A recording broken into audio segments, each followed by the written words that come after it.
The ancient masters did not teach how to win friends. They did not offer techniques to be popular. They taught something far deeper, a truth that resonates through the ages. They taught how to become the kind of person whose very presence is a gift. A person whose stillness is more comforting than 1,000 empty words, whose attention is a sanctuary. There is a deep and quiet exhaustion that settles into the soul from the effort of being liked. It is the weight of the mask, the careful calculation of every word, the subtle angling of personality to fit the room. You know this feeling. The brittleness of a smile that does not reach the eyes. The hollow echo after a laugh that was offered as a currency, not as a genuine expression of joy. This performance is a silent drain on your life force. A constant, low-humming anxiety that you might be discovered, that the carefully constructed costume might slip, revealing someone you have been taught to believe is not enough. You have been told that charm is a skill to be learned, a set of rules to be mastered, a game to be won. But this is a profound misunderstanding.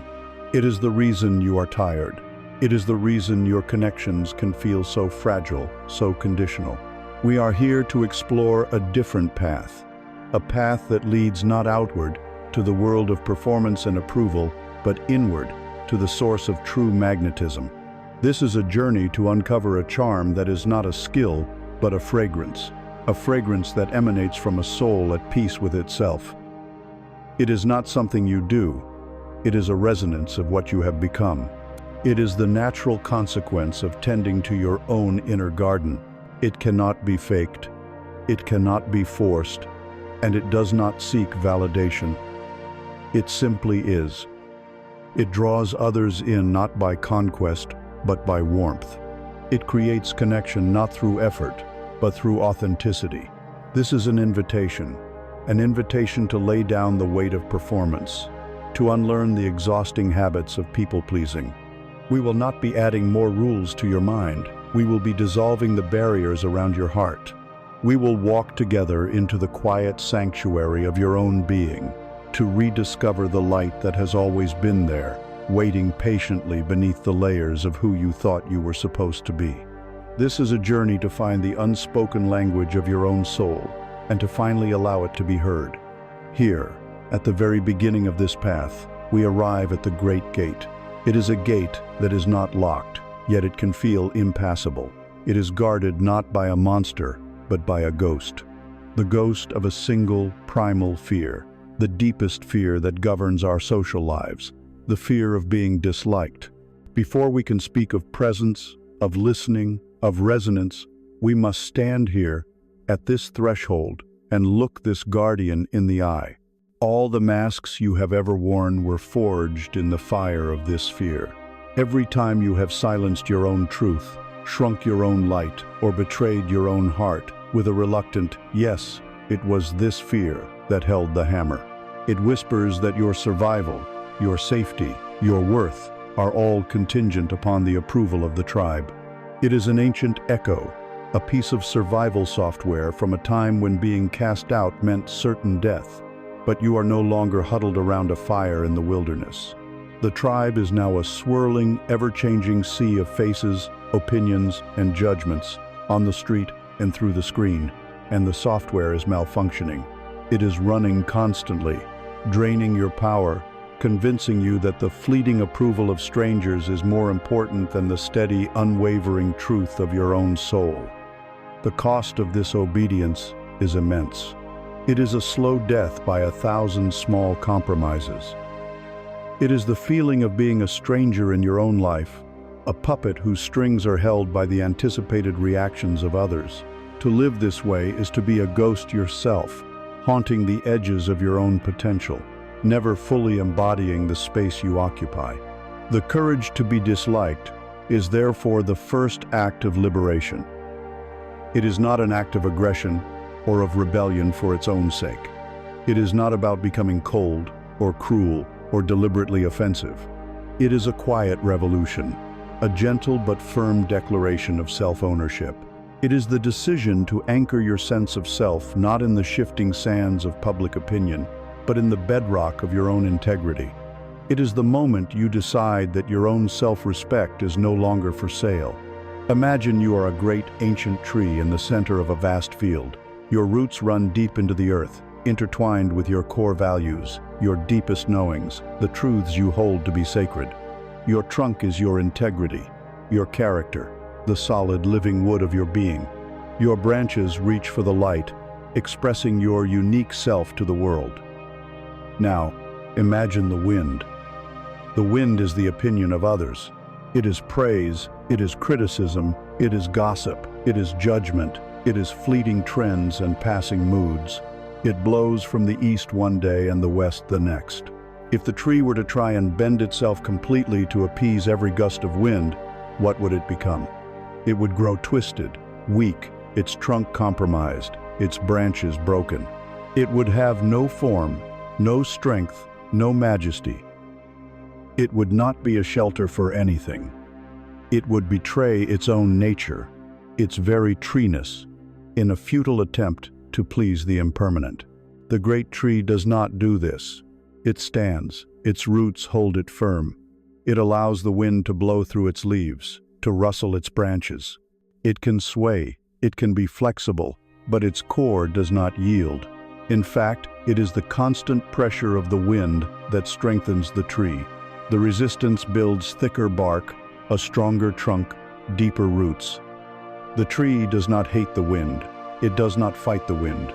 It simply does not allow the wind to define its shape. It continues to be a tree reaching for the sun, grounded in the earth. Its magnificence does not come from its compliance, but from its steadfastness. And because it is so unapologetically a tree, birds come to nest in its branches. Lovers carve their initials into its bark. Travelers rest in its shade.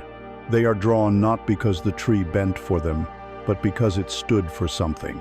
They are drawn to its authentic, unshakable presence. You are that tree. Your journey to authentic charm is the journey of growing your roots deep into your own truth. What do you value when no one is watching? What brings you a sense of quiet joy? What is your non-negotiable yes and your sacred no?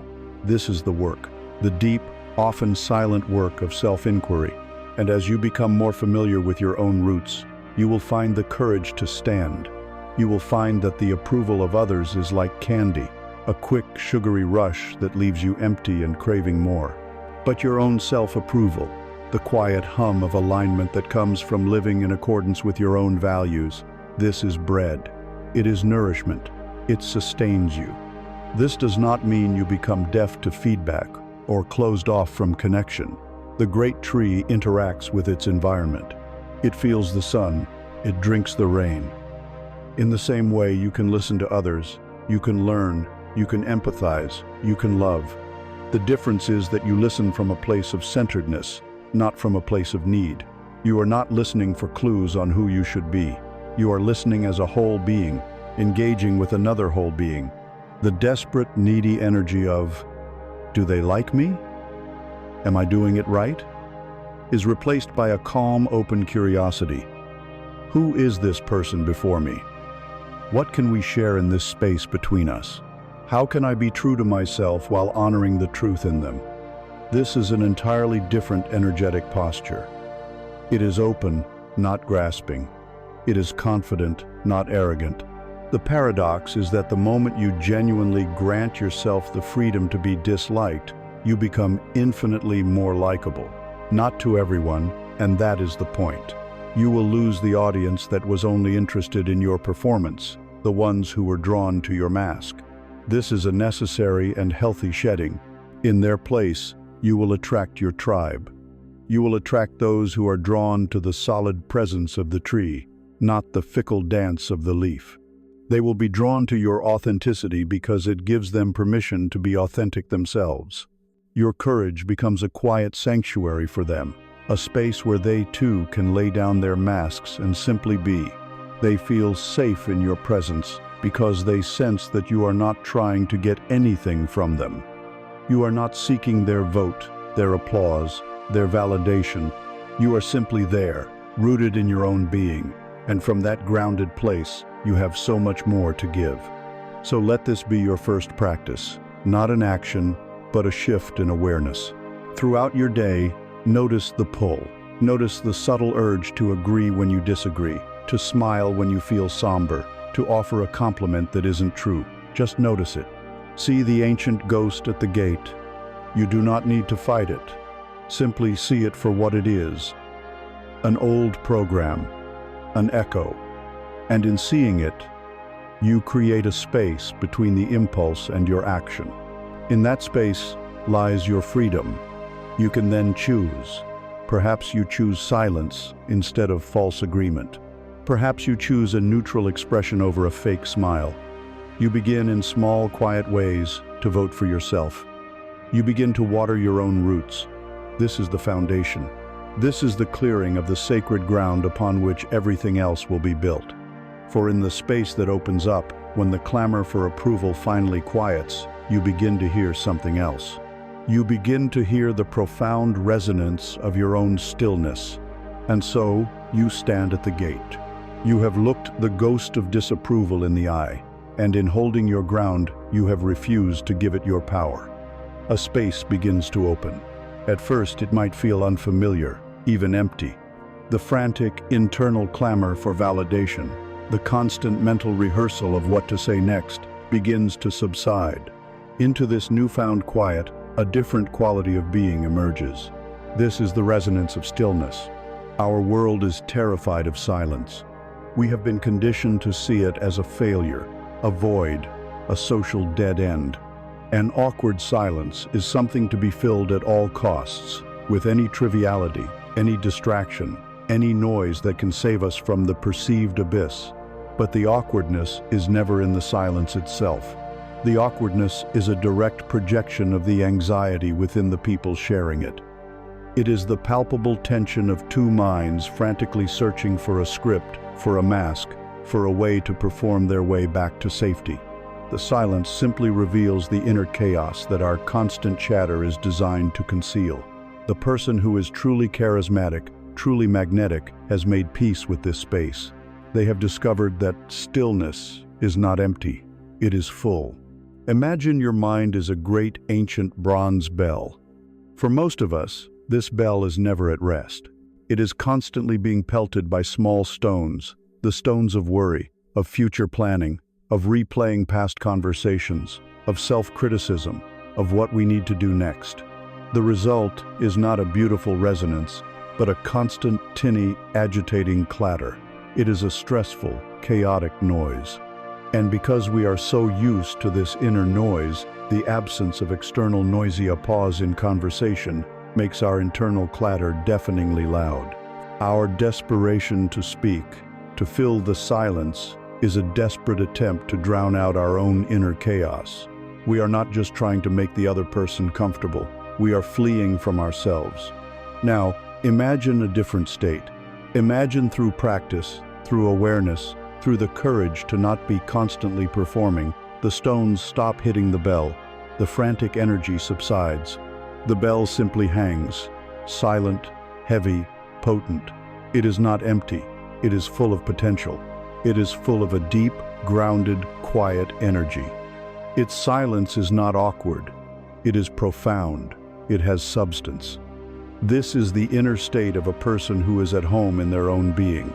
When they are with you, they are not anxiously waiting for their turn to speak, to prove their intelligence, to perform their personality. They are simply there, offering you the gift of their still, silent, undivided presence. Their bell is not clattering, it is waiting, peacefully, to resonate. Think of it another way. Your presence is like the surface of a lake. An anxious, needy mind is like a lake in a windstorm. The surface is choppy, turbulent, muddy. It cannot offer a clear reflection of the sky above, nor can you see into its depths. When someone looks at it, they see only chaos. This is the energy we project when we fear silence. But a still mind is a lake on a calm, windless day.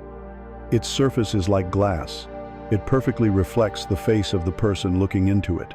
It reflects the sky, the trees, the clouds, with perfect, beautiful clarity. One can see deep into its clear waters. To be in the presence of such a person is to feel truly seen. Their stillness provides a mirror for your own soul. You feel calm in their presence because their lake is calm. They do not need to do anything. Their state of being is the gift. This is why a comfortable silence is one of the most powerful tools of connection. When someone shares something vulnerable, something from their heart, and you meet their story not with a rushed solution or a similar story of your own, but with a few moments of receptive silence, you are giving them an incredible gift. You are communicating, without words, that you have truly heard them. You are saying, "Your words have weight, your words have meaning. I am giving them the space they deserve to land within me." Your still presence honors their vulnerability. A rushed response, on the other hand, subtly communicates, "Your vulnerability makes me uncomfortable. Let me quickly change the subject or fix it so we can move past this." One response creates intimacy. The other creates distance. How then do we cultivate this inner stillness? How do we calm the waters of the lake? It does not come from force. You cannot shout at the wind to stop blowing. You cannot command your thoughts to cease. That is a battle you will always lose. The path is one of gentleness, of awareness. It begins with becoming an observer of the inner clatter. Instead of being the bell being hit by stones, you become the silent witness watching the stones hit the bell. You watch your thoughts of worry, your anxious impulses, arise and pass away like clouds in the sky. You do not judge them. You do not cling to them. You do not fight them. You simply notice them. Ah, there is the thought of what I should say next. There is the fear of being boring. In this act of noticing, you create separation. You are no longer your thoughts. You are the awareness that is aware of your thoughts. This is the beginning of inner freedom. The second practice is to anchor yourself in the present moment, to draw your energy out of the chaotic mind and into the quiet wisdom of the body. Right now, feel the breath moving into your body and out again. Feel the subtle sensation of the air on your skin. Feel the weight of your body, the points of contact with the chair or the floor. The body is always in the present. The mind is almost always in the past or the future. By gently resting your attention on physical sensations, you anchor yourself in the only moment that truly exists. Now, you bring yourself home. This practice, done for even a few moments throughout the day, begins to still the turbulent waters. It grounds the bell. The ability to be still with another person is born directly from your ability to be still with yourself. Can you sit alone for 5 minutes, without a phone, a book, or a distraction, and simply be? Can you allow your own inner world to be as it is, without needing to fix it or flee from it? As you become a friend to your own silence, you will naturally be able to share that friendship with others. Your comfort becomes contagious. When you have cultivated this inner stillness, your bell is ready. Now, when another person speaks, their words, their feelings, their energy can land on a clear, receptive surface. Their story strikes the bell, and because it is not already filled with your own noise, it can ring. It can produce a note of pure, clean resonance, a note of empathy, of understanding, of shared humanity. This resonance is what we call connection. It is not something you strategically build. It is something that happens naturally, a law of spiritual physics, when a still presence meets another soul. People may not remember the clever things you said, but they will never forget the feeling of deep peace and recognition they felt in your presence. They will remember that with you, for a moment, the world stopped spinning so fast, and they felt, perhaps for the first time all day, truly at home. Having learned to inhabit this stillness, to offer it as a gift, we are now ready to turn that quiet, spacious attention outward. We are ready to learn to listen not just with our ears, but with the full depth of our being. The stillness you have cultivated is not a passive, empty state. It is a state of profound readiness. It is the prepared ground upon which true connection can be built. Having quieted the frantic noise within, you are now able to turn your attention outward, not with the grasping energy of need, but with the open hands of a gracious host. And the first, most powerful expression of this outward attention is the art of listening beyond words. We think we know what listening is. From a young age, we are taught to wait our turn to speak. But for most of us, this is all it is, waiting. It is not listening. It is a conversational holding pattern. While the other person's lips are moving, our own mind is a whirlwind of activity. We are formulating a counter-argument. We are searching our memory for a similar, more impressive story of our own. We are crafting a clever piece of advice to demonstrate our wisdom. We are diagnosing their problem and preparing a solution. We are listening for a keyword that will allow us to pivot the conversation back to our own interests. This is not listening to understand. This is listening to reply. It is an act of the ego. It treats conversation as a competition, a transaction where the goal is to emerge looking smarter, wittier, or more experienced. It is utterly exhausting, and it is the reason so many of our interactions, even with those we love, feel hollow and unsatisfying. We are like two ships passing in the night, blasting our horns at each other without ever truly seeing the light in the other's cabin. True, magnetic listening is a completely different modality. It is a form of meditation, an act of total presence. It is the conscious decision to silence your own inner narrator and offer the vast, quiet space of your attention to another. It is to understand that a person's story is not just in the words they speak. Imagine a piece of music. The words are the melody. They are the most obvious part, the tune that you can hum. Many people only ever hear the melody of a conversation. But the true feeling, the soul of the music, is not just in the notes. It is in the harmony, the rhythm, the tempo. It is in the swell of the strings, the sharp strike of a drum, the gentle tone of a piano. This is the emotional texture of a conversation, the tone of voice, the pace of speech, the subtle shifts in body language. A more attentive person learns to hear this harmony. They can tell the difference between a cheerful melody played with a sad harmony, like a person speaking of happy memories with a tremor in their voice. But the deepest art, the place where true genius lies, is in the silence between the notes, the pause, the rest. It is the breath the singer takes before a soaring high note. It is the momentary quiet after a dramatic crescendo. These silences are not empty. They are charged with emotion. They create tension, release, longing, and peace. It is in these spaces that the heart of the music is truly felt. Listening beyond words is the art of hearing the silence between the notes of a conversation. It is listening for the hesitation before someone speaks their dream aloud, a silence pregnant with vulnerability and hope. It is hearing the slight pause after they mention a person's name, a silence that may hold a universe of unspoken love or grief. It is feeling the weight of the quiet that hangs in the air after they've shared a painful memory, a silence that asks not for a solution, but for reverent witness.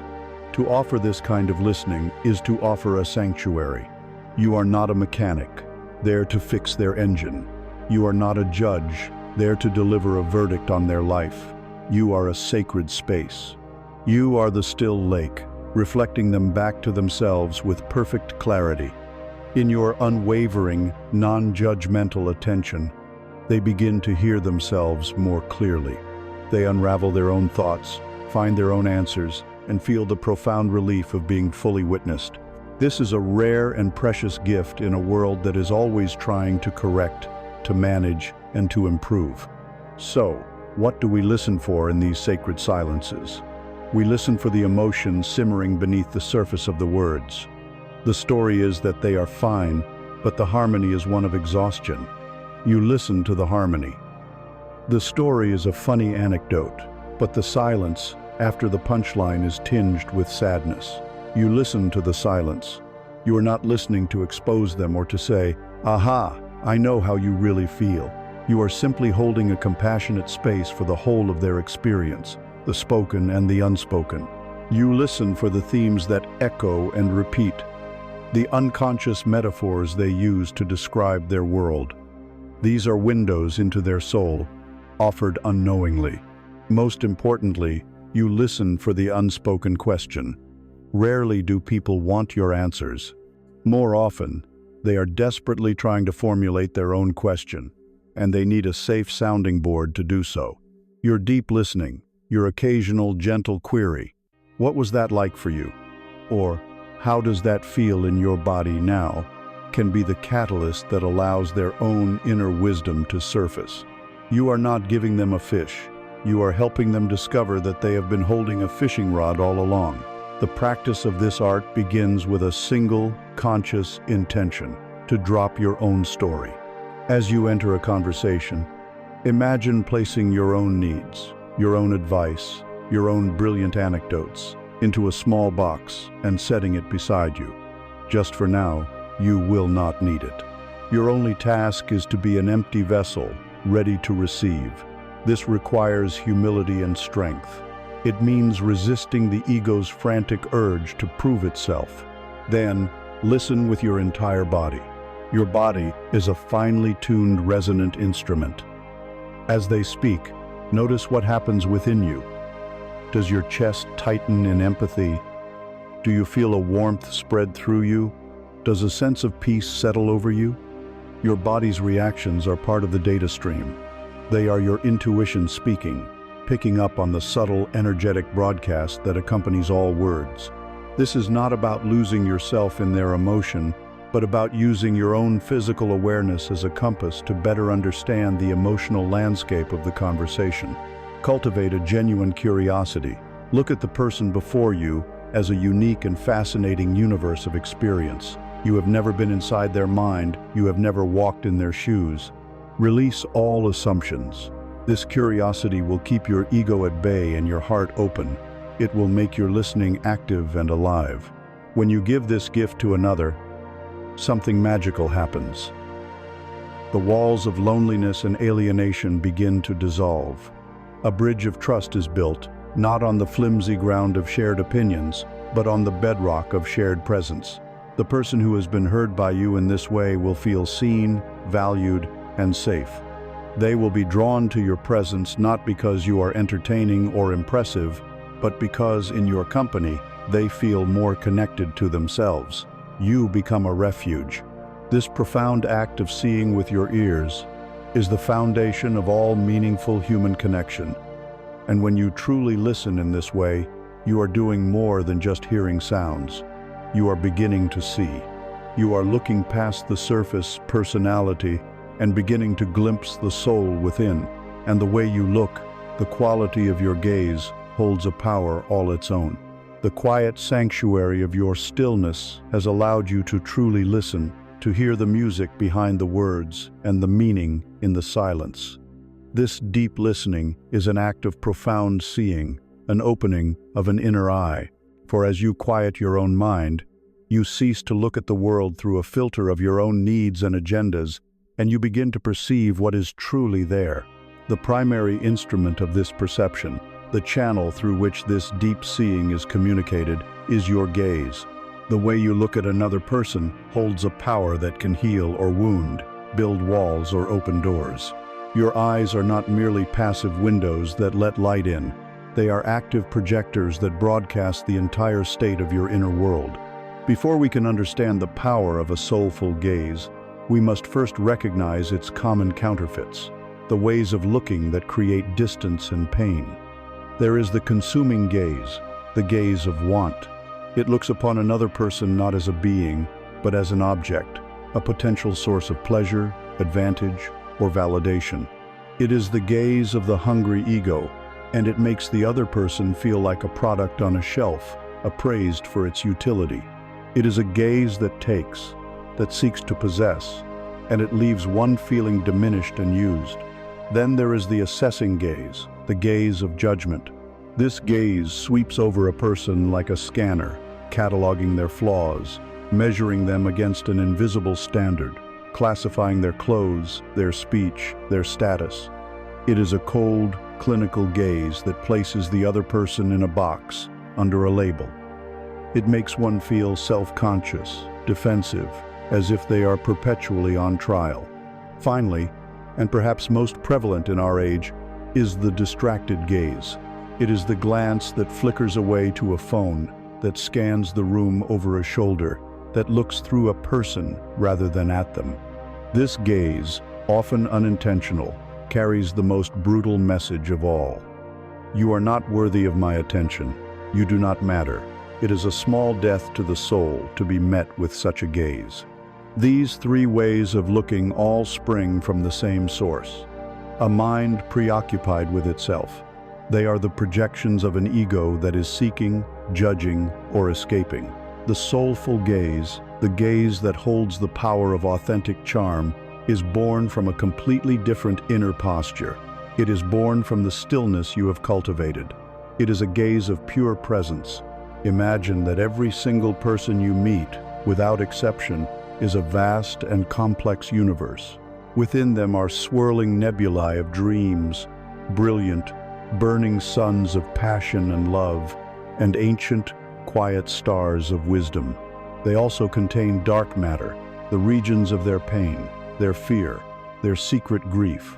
They have orbiting planets of responsibility and the unpredictable cosmic weather of their daily emotions. It is a universe of infinite depth, beauty, and mystery. Now, imagine your gaze is a powerful telescope. The consuming and assessing gazes are like pointing that telescope at a single barren moon and complaining about the lack of life, or focusing only on the craters and surface dust of a planet, calculating its mineral value. They see a tiny, functional fraction of the whole and miss the breathtaking magnificence of the entire cosmic dance. The soulful gaze is the act of adjusting the focus of that telescope. It is the conscious choice to look past the surface dust and to marvel at the whole galaxy. It is to look at a persona cashier at the store, your boss, your partner, and to see not their role, their utility, or their flaws, but to get a glimpse of the vast, intricate universe of consciousness that resides within them. It is a gaze of reverence. It is a gaze of wonder. It does not seek to take anything, nor does it seek to judge or classify. It simply beholds. It is a silent, powerful acknowledgement of the sacred, living mystery that stands before you. This way of seeing is not a technique to be practiced in the mirror. You cannot fake a soulful gaze, for the eyes cannot lie about the state of the heart. It is an outward expression of an inward reality. The way you see others is a direct and merciless reflection of the way you see yourself. If you look at yourself with harsh judgment, you will project that judgment onto the world. If you see yourself as a project to be fixed, a set of problems to be solved, you will see others that way too. Therefore, the path to developing a soulful gaze is to turn that telescope of reverent curiosity inward. Can you look upon your own inner universe with wonder? Can you see the burning suns of your own passions and the dark matter of your own pain, and hold it all in a gaze of gentle acceptance? Can you marvel at your own complexity, your own contradictions, your own resilience? When you practice seeing the sacred mystery within yourself, it ceases to be a practice. It becomes your nature.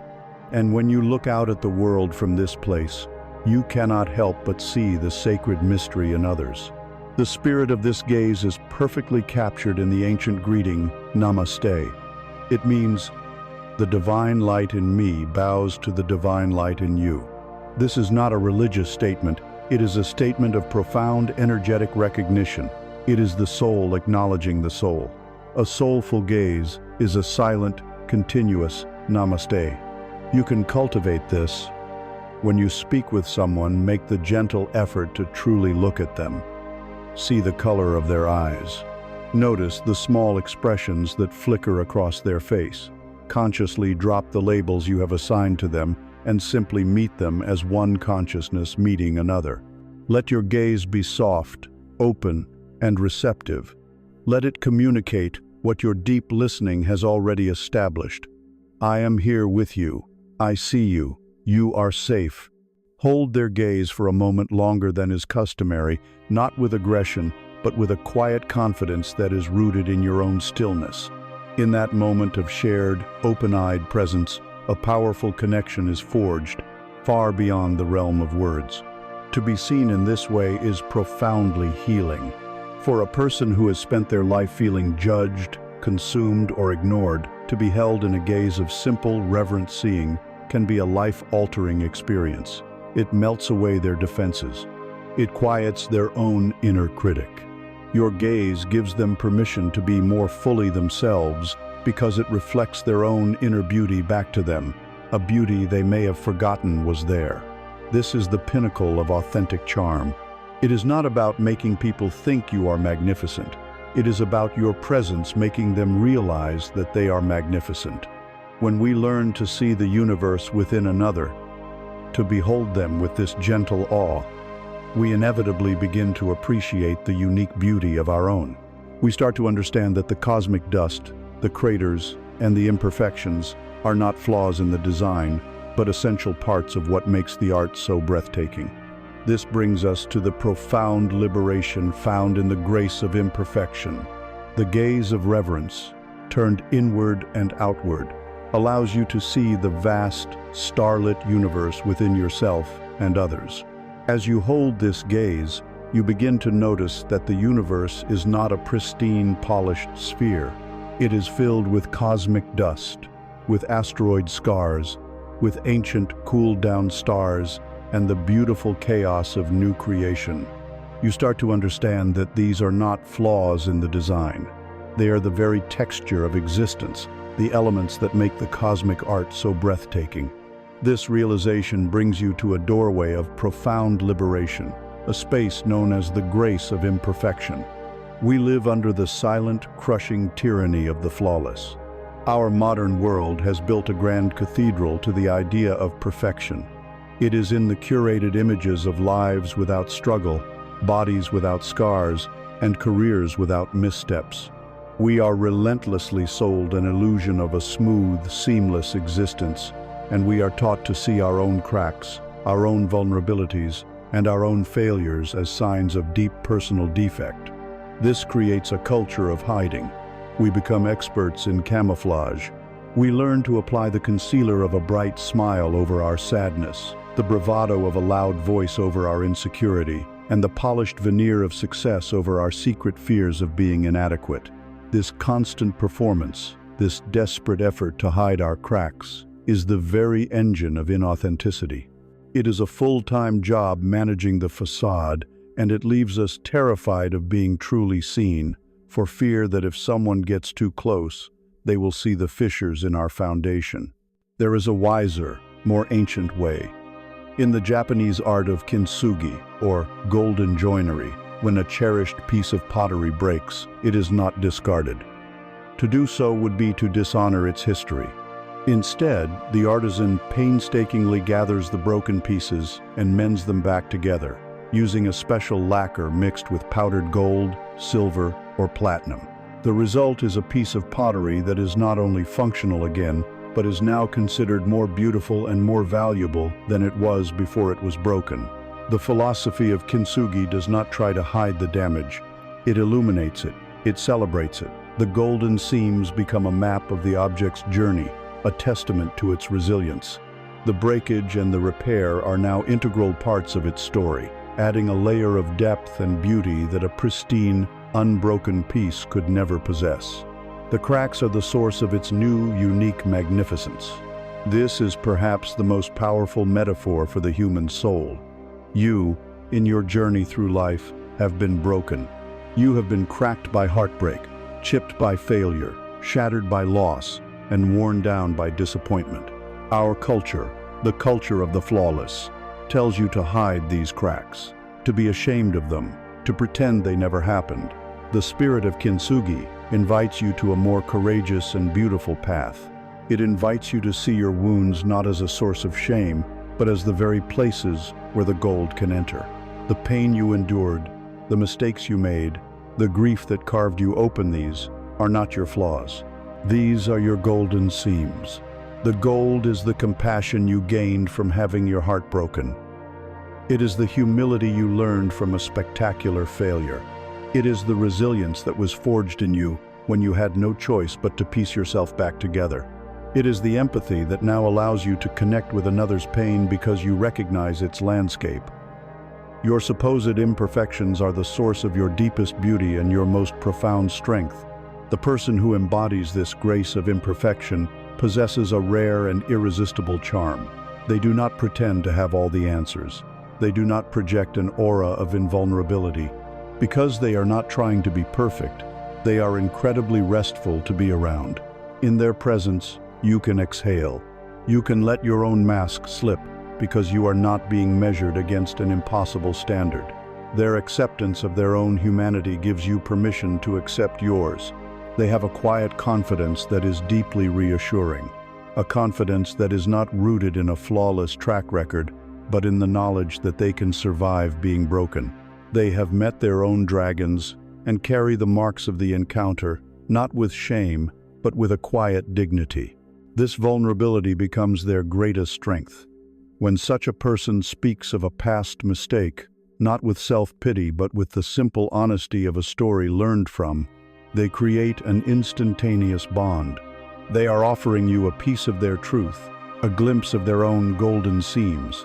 This act of trusting you with their imperfection is a profound act of generosity, and it invites a level of connection that witty remarks and impressive accomplishments can never touch.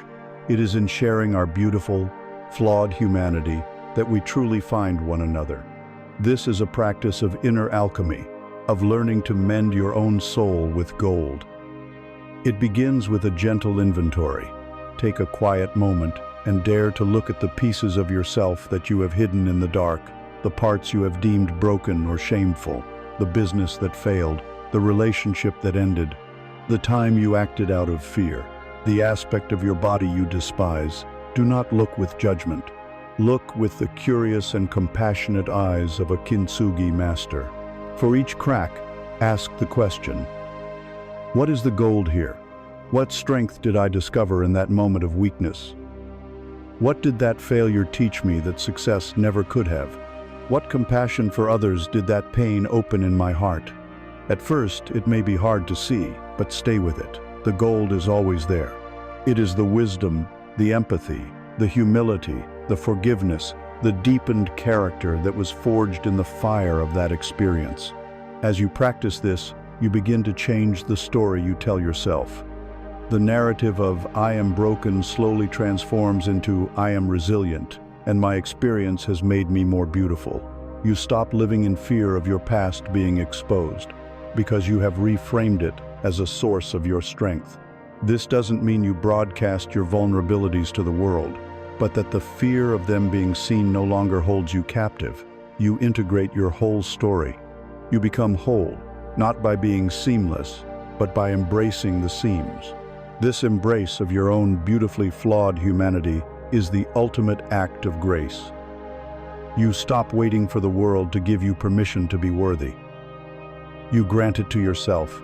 To trace your own cracks with the gold of acceptance is to perform the highest act of kindness to your own soul.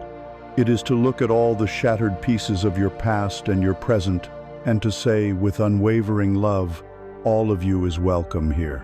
This is the very essence of self-compassion, the warm, steady hearth from which all genuine warmth for others is born. The grace of imperfection welcomes you home to your own humanity. The kintsugi master, with hands full of care and a heart full of reverence, has shown you that your cracks are not a source of shame, but the very channels through which golden light can enter and illuminate your soul. To trace those golden seams with acceptance, to look upon your whole mended self and say, all of you is welcome here, is to perform the highest act of kindness. It is to ignite a flame in the center of your being. This is the essence of self-compassion, the warm, steady hearth from which all genuine warmth for others is born. And now, we will learn to tend to this sacred fire, for it is the hidden source of all authentic charm, the quiet sun around which a healthy inner world revolves. There is a profound misunderstanding in our culture, a deep-seated suspicion of self-compassion. We have been taught to conflate it with weakness, with self-pity, with lazy self-indulgence. We carry a core belief that to be hard on ourselves is to be disciplined, that a relentless inner critic is a necessary motivator for success and moral character. We believe this harsh inner voice is our ally, the drill sergeant that whips us into shape, that keeps us from becoming complacent failures. We fear that if we were to silence this voice, if we were to offer ourselves kindness instead of judgment, we would simply let ourselves off the hook, give up, and stagnate. This belief is not only false, it is the source of epidemic anxiety, depression, and burnout. It is a recipe for a life lived in a state of low-grade internal warfare. Let us look closely at this inner critic. Its methods are not those of a wise and inspiring coach. Its methods are those of a tyrant. It speaks to you in ways you would never tolerate from a stranger, let alone speak to a friend you cared for. It uses shame as its primary weapon, comparing you relentlessly to others, highlighting your every flaw, replaying your every mistake on an endless loop. It operates from a place of fear, the fear that you are not good enough, and that only through constant, brutal vigilance can you avoid being exposed as the imposter you secretly believe yourself to be. The motivation it provides is brittle, anxious, and unsustainable. It is the motivation of running away from a threat, not of moving toward a place of joy and expansion. It may drive you to achieve, but the achievement will feel hollow, because the moment you reach one goal, the critic will simply move the goalposts and point out your next deficiency. It is a game that can never be won. To live under the rule of the inner critic is to douse your own inner fire with the cold, bitter water of judgment day after day, leaving you shivering and exhausted in the dark. Self-compassion is the radical act of firing that critic and hiring a new guide, a guide that speaks with the voice of unwavering kindness. It is the decision to treat yourself with the same care, concern, and support that you would naturally offer to a dear friend in a time of need. It is not about ignoring your mistakes or pretending your flaws do not exist. It is about changing the way you relate to them. It is about understanding that failure and imperfection are not evidence of your unworthiness, but simply evidence of your humanity. This practice rests upon three essential pillars, three shifts in perspective that together can transform your inner world from a battlefield into a sanctuary. The first pillar is self-kindness versus self-judgment. This is the foundational shift from the critic to the friend. When a close friend comes to you after failing at something important, what is your response? Do you tell them they are stupid, worthless, and a complete failure? Do you list all their previous mistakes and predict a future of continued disappointment? Of course not. Your heart opens. You offer them words of comfort. You remind them of their strengths. You validate their pain and frustration. You might say, "This is so hard. I'm so sorry you're going through this. It's okay to feel this way. You did your best, and this one failure doesn't define you." Self-kindness is the practice of turning this compassionate voice inward. It is learning to speak to yourself as you would a beloved friend. When you make a mistake, you pause, and instead of the familiar lash of self-criticism, you offer a whisper of kindness. "This is difficult. I am hurting. I am learning. It is okay." Think again of your inner hearth. The voice of judgment is a bucket of ice water, extinguishing the flames and leaving behind a cold, smoky mess. The voice of self-kindness is a dry, gentle log placed carefully onto the embers. It acknowledges the fire has dwindled, but it offers nourishment, not punishment. It tends to the flame. It trusts that a nurtured fire will naturally grow brighter. This kindness is not a reward for good behavior. It is a constant, unconditional resource. It is the warmth you deserve simply because you exist and are navigating the often difficult terrain of being human. The second pillar is common humanity versus isolation. The inner critic's most insidious weapon is the lie of isolation. When you fail, or when you are in pain, it whispers, "It's only you. Everyone else has it together. Everyone else is succeeding. Your suffering, your flaw, is a unique and shameful defect that proves you are separate and less than all the others." This lie is what turns simple pain into profound shame. It makes us hide our struggles, convinced that if anyone knew the truth, they would be horrified and would cast us out. Self-compassion shatters this illusion with the beautiful, liberating truth of common humanity. The reality is that to be human is to be imperfect. To live is to experience failure, to know heartbreak, to feel pain, and to make mistakes. These experiences are not a sign that you are defective. They are the shared curriculum of every soul on this planet. Your suffering does not isolate you from humanity. It connects you to it at the most fundamental level. When you are hurting, the practice is to remember this, to whisper to yourself, "This is a moment of suffering. This is part of the human experience. Right now, millions of other people are feeling a similar pain. I am not alone in this." Think of the kintsugi pottery. The philosophy is not that only a few special pots break. The understanding is that any ceramic, by its very nature, is breakable. Your perceived flaws and failures are your cracks, and they are a testament not to your separation, but to your participation in the shared, beautiful, breakable nature of life. This perspective is a powerful balm. It lifts the heavy cloak of shame and replaces it with a light blanket of kinship. You are part of the vast, imperfect, resilient human family. Your pain is not a wall, it is a bridge. The third pillar is mindfulness versus over-identification. This pillar brings us back to the power of stillness and presence. When confronted with painful emotions or difficult thoughts, our tendency is to react in one of two extreme ways. We either try to suppress the feeling, pushing it away, ignoring it, and numbing ourselves to it, or we become completely consumed by it.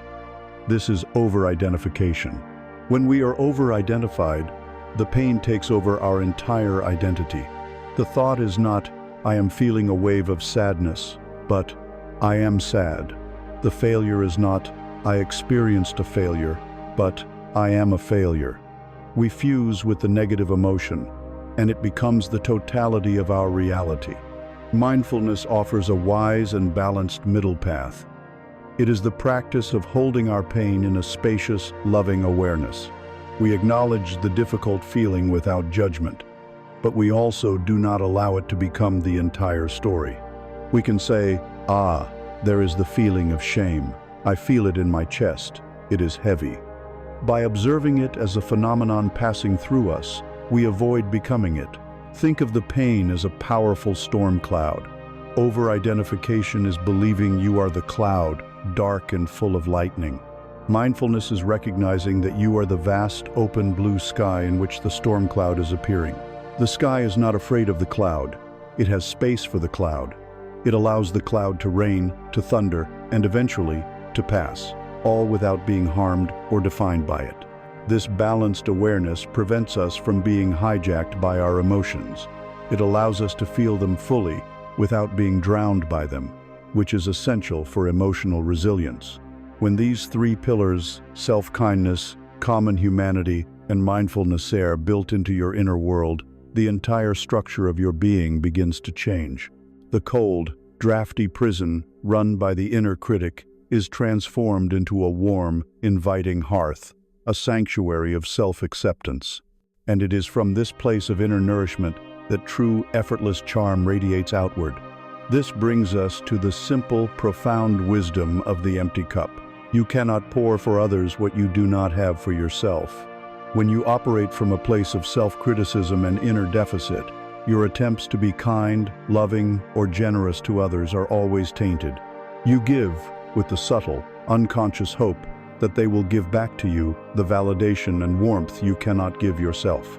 Your giving is a transaction, a form of begging. It leads to resentment when your unspoken needs are not met, and it leads inevitably to burnout, because you are giving away your precious fuel while your own fire dies out. But when you learn to tend your own fire, when you fill your own cup with the warm nectar of self-compassion, everything changes. Your hearth becomes a radiant, self-sustaining source of warmth. It burns brightly and steadily, not because you are performing, but because you are well tended. You no longer need to try to be warm to others. You simply are warm. Your presence itself becomes a comfort. People are drawn to this gentle, non-demanding heat. They feel safe in your presence because they sense you are not trying to get anything from them. You are not seeking their approval to quell your inner critic, because that critic is no longer in charge. You are simply sharing the overflow of a heart that is at peace with its own beautiful, mended imperfection. This is the wellspring of authentic generosity. You can celebrate another's success without a twinge of comparison, because your worth is not measured against theirs. You can listen to another's pain without becoming overwhelmed, because you have learned to hold your own pain with mindful awareness. You can give freely, joyfully, without expectation, because you are giving from a place of abundance, not scarcity. Your charm becomes the natural fragrance of a soul that has come home to itself.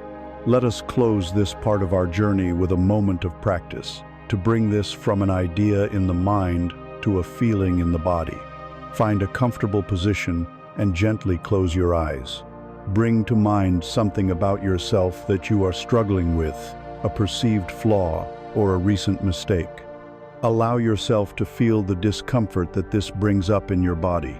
Notice where you feel it, perhaps as a tightness in your chest, a knot in your stomach, a heat in your face. Now, gently place a hand over your heart. Feel the physical warmth of your own touch. This is a gesture of kindness. And silently offer these words to yourself from the wisest, kindest part of your being. This is a moment of suffering. Mindfulness. Suffering is a part of life. It is human, common humanity. May I be kind to myself in this moment. Self-kindness. May I give myself the compassion that I need. Stay with this for a few breaths, letting the warmth of your hand and the sincerity of your words sink in. This is how you tend the fire. This deep act of self-love, of nurturing your own inner hearth, naturally teaches you what the fire needs to stay lit. It teaches you what nourishes it and what threatens to extinguish it. From this embodied wisdom, you learn the sacred art of drawing a circle of protection around your heart. You learn that boundaries are not walls to keep others out, but the loving act of tending to your own sacred space. The deep, quiet work of self-compassion has led you to the side of your own inner hearth. You have learned to tend to its flames with kindness, to see its light as sacred, and to feel its warmth as your birthright. As you sit with this newfound reverence for your own inner world, a natural and essential wisdom begins to emerge. You learn, through feeling, what nourishes this fire and what threatens to extinguish it. You learn what makes the flames dance and what makes them shrink into smoke. From this embodied intelligence, you discover the sacred art of drawing a protective circle around your heart. You learn that a boundary is not a wall built of fear, but a luminous circle of love, a conscious act of tending to your own sacred space. The word boundary has been misunderstood. For those of us conditioned to please, to be accommodating at all costs, it can sound harsh, selfish, and aggressive. It conjures images of confrontation, of pushing people away, of building walls. But this is a painful confusion between a healthy boundary and a defensive wall. A wall is born of past trauma and deep fear. It is a rigid, non-negotiable fortification made of stone and mortar. It is high, opaque, and isolating. It keeps everything out: the good, the bad, the beautiful, the dangerous, without distinction. A person living behind a wall is a prisoner in their own fortress, starved of the very connection they both fear and crave. A boundary is something else entirely. It is not made of stone, but of light and self-awareness. It is flexible, conscious, and permeable. A boundary is not a wall. It is a fence around a precious garden. And this garden is the landscape of your inner life. It is your time, your energy, your emotional well-being, your dreams, and your peace. In this garden, you have been painstakingly cultivating the flowers of self-acceptance, the fruits of wisdom, and the tender shoots of new growth. It is a place of beauty and nourishment. The world outside the garden is vast and full of life. It contains gentle sunshine and nourishing rain, but it also contains trampling feet, careless visitors, and hungry animals who would happily devour your blossoms without a second thought. A wise gardener knows that to leave such a garden unfenced is not an act of generosity, it is an act of foolishness. Out of a deep love and respect for the life growing within, the gardener builds a fence. The purpose of the fence is not to express hatred for the world, but to honor the sanctity of the garden. It is a declaration that what is inside is precious and worthy of protection. This fence has a gate, and you, the gardener, are the sole keeper of the key. You have the power to consciously decide what you allow into your sacred space. You can swing the gate wide open for the sunshine, for the gentle rain, and for the respectful visitors who come to admire your flowers and share in their beauty. You can also choose to keep the gate firmly closed to the trampling feet of unreasonable demands, the invasive weeds of negativity, and the hungry animals of emotional drainage. The boundary does not isolate you. It empowers you.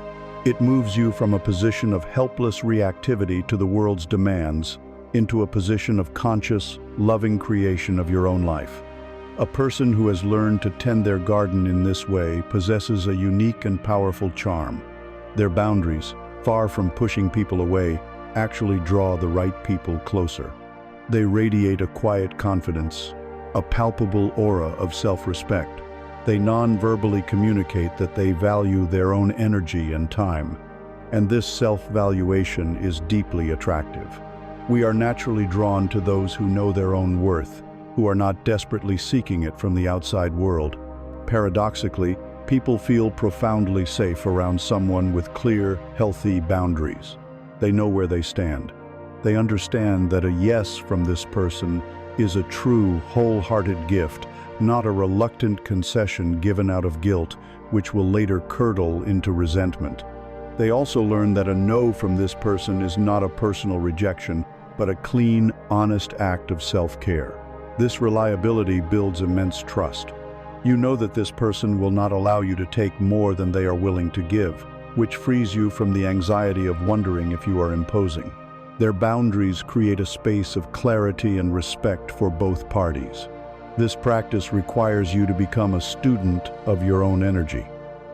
It means learning to identify the different areas where your garden needs tending. There are your boundaries around time and energy. This is the art of the graceful no. A no to a request that would leave you feeling drained and resentful is not a rejection of the person asking. It is a sacred yes to your own well-being. It is a yes to a quiet evening, a yes to protecting your creative energy, a yes to preserving your peace. There are emotional boundaries. This is the wisdom of understanding that you are not responsible for managing another adult's feelings. You can sit with someone in their sadness, offering the pure compassion of your still presence, without taking their sadness into your own body as if it were yours to carry. It is the difference between dipping a cup into their river of grief to understand it, and jumping into the river and drowning alongside them. You honor their journey by allowing them to have their own feelings, and you honor your own by not making their emotions your responsibility. There are also conversational and energetic boundaries. This is the right to gently steer a conversation away from gossip or persistent negativity that feels like poison to your spirit. It is the freedom to end a phone call that has become an exercise in emotional dumping, or to limit your time with people whose inner state consistently leaves you feeling depleted and heavy. This is not judgment. It is energetic hygiene. It is you, the gardener, lovingly removing the weeds so your flowers have room to breathe. Learning to set these boundaries, especially if you are new to it, requires courage and practice. The key is to communicate them from a place of love, not anger. You do not need to wait until you are resentful and exhausted to speak. You can be clear, kind, and firm from the outset. You can say, "I am so grateful for the invitation, but I don't have the capacity for that right now." No further explanation is needed. You can say, "I love you, and I am not willing to have this conversation." It is a statement that honors both the connection and your own limit. You can say, "I hear that this is very difficult for you, but I am not the right person to help you solve this. This is a statement of compassionate detachment. When you begin to set these boundaries, some people may not like it. Those who were accustomed to the garden being an open field for their own needs may be disappointed, confused, or even angry. Your practice here is to tolerate their discomfort. You are not responsible for their reaction. Your responsibility is to the sanctity of your garden. You must be willing to disappoint others occasionally in order to avoid the far greater tragedy of abandoning yourself. With time, the people who respect you will adjust, and your relationships will become healthier and more honest. Those who cannot respect your boundaries may fall away, and this too is a healthy and necessary clearing of the ground. The fence around your garden is not built from a rigid external blueprint, but from a deep internal feeling. You learn where a post needs to go, where the gate should hang, by becoming exquisitely sensitive to the subtle shifts in your own inner state. You learn to recognize the feeling of nourishment and the feeling of depletion. You become an expert in the felt sense of your own life force. This is the profound practice of becoming attuned to the quiet, constant communication of your own soul, the vibration of your own being. The loving act of setting boundaries creates a sacred space, a garden protected by a fence of light. This protection is not for the purpose of isolation, but to create the optimal conditions for life to flourish within you. And by tending to this space, by becoming sensitive to what nourishes you and what depletes you, you have begun a profound practice. You have started to listen to the subtle, constant, and powerful communication of your own soul. You have begun to attune yourself to the unspoken language that underlies all of reality, the language of vibration. Beneath every word you speak, every action you take, and every smile or frown that crosses your face, there is a silent broadcast. It is the transmission of your inner state, the energetic frequency of your being.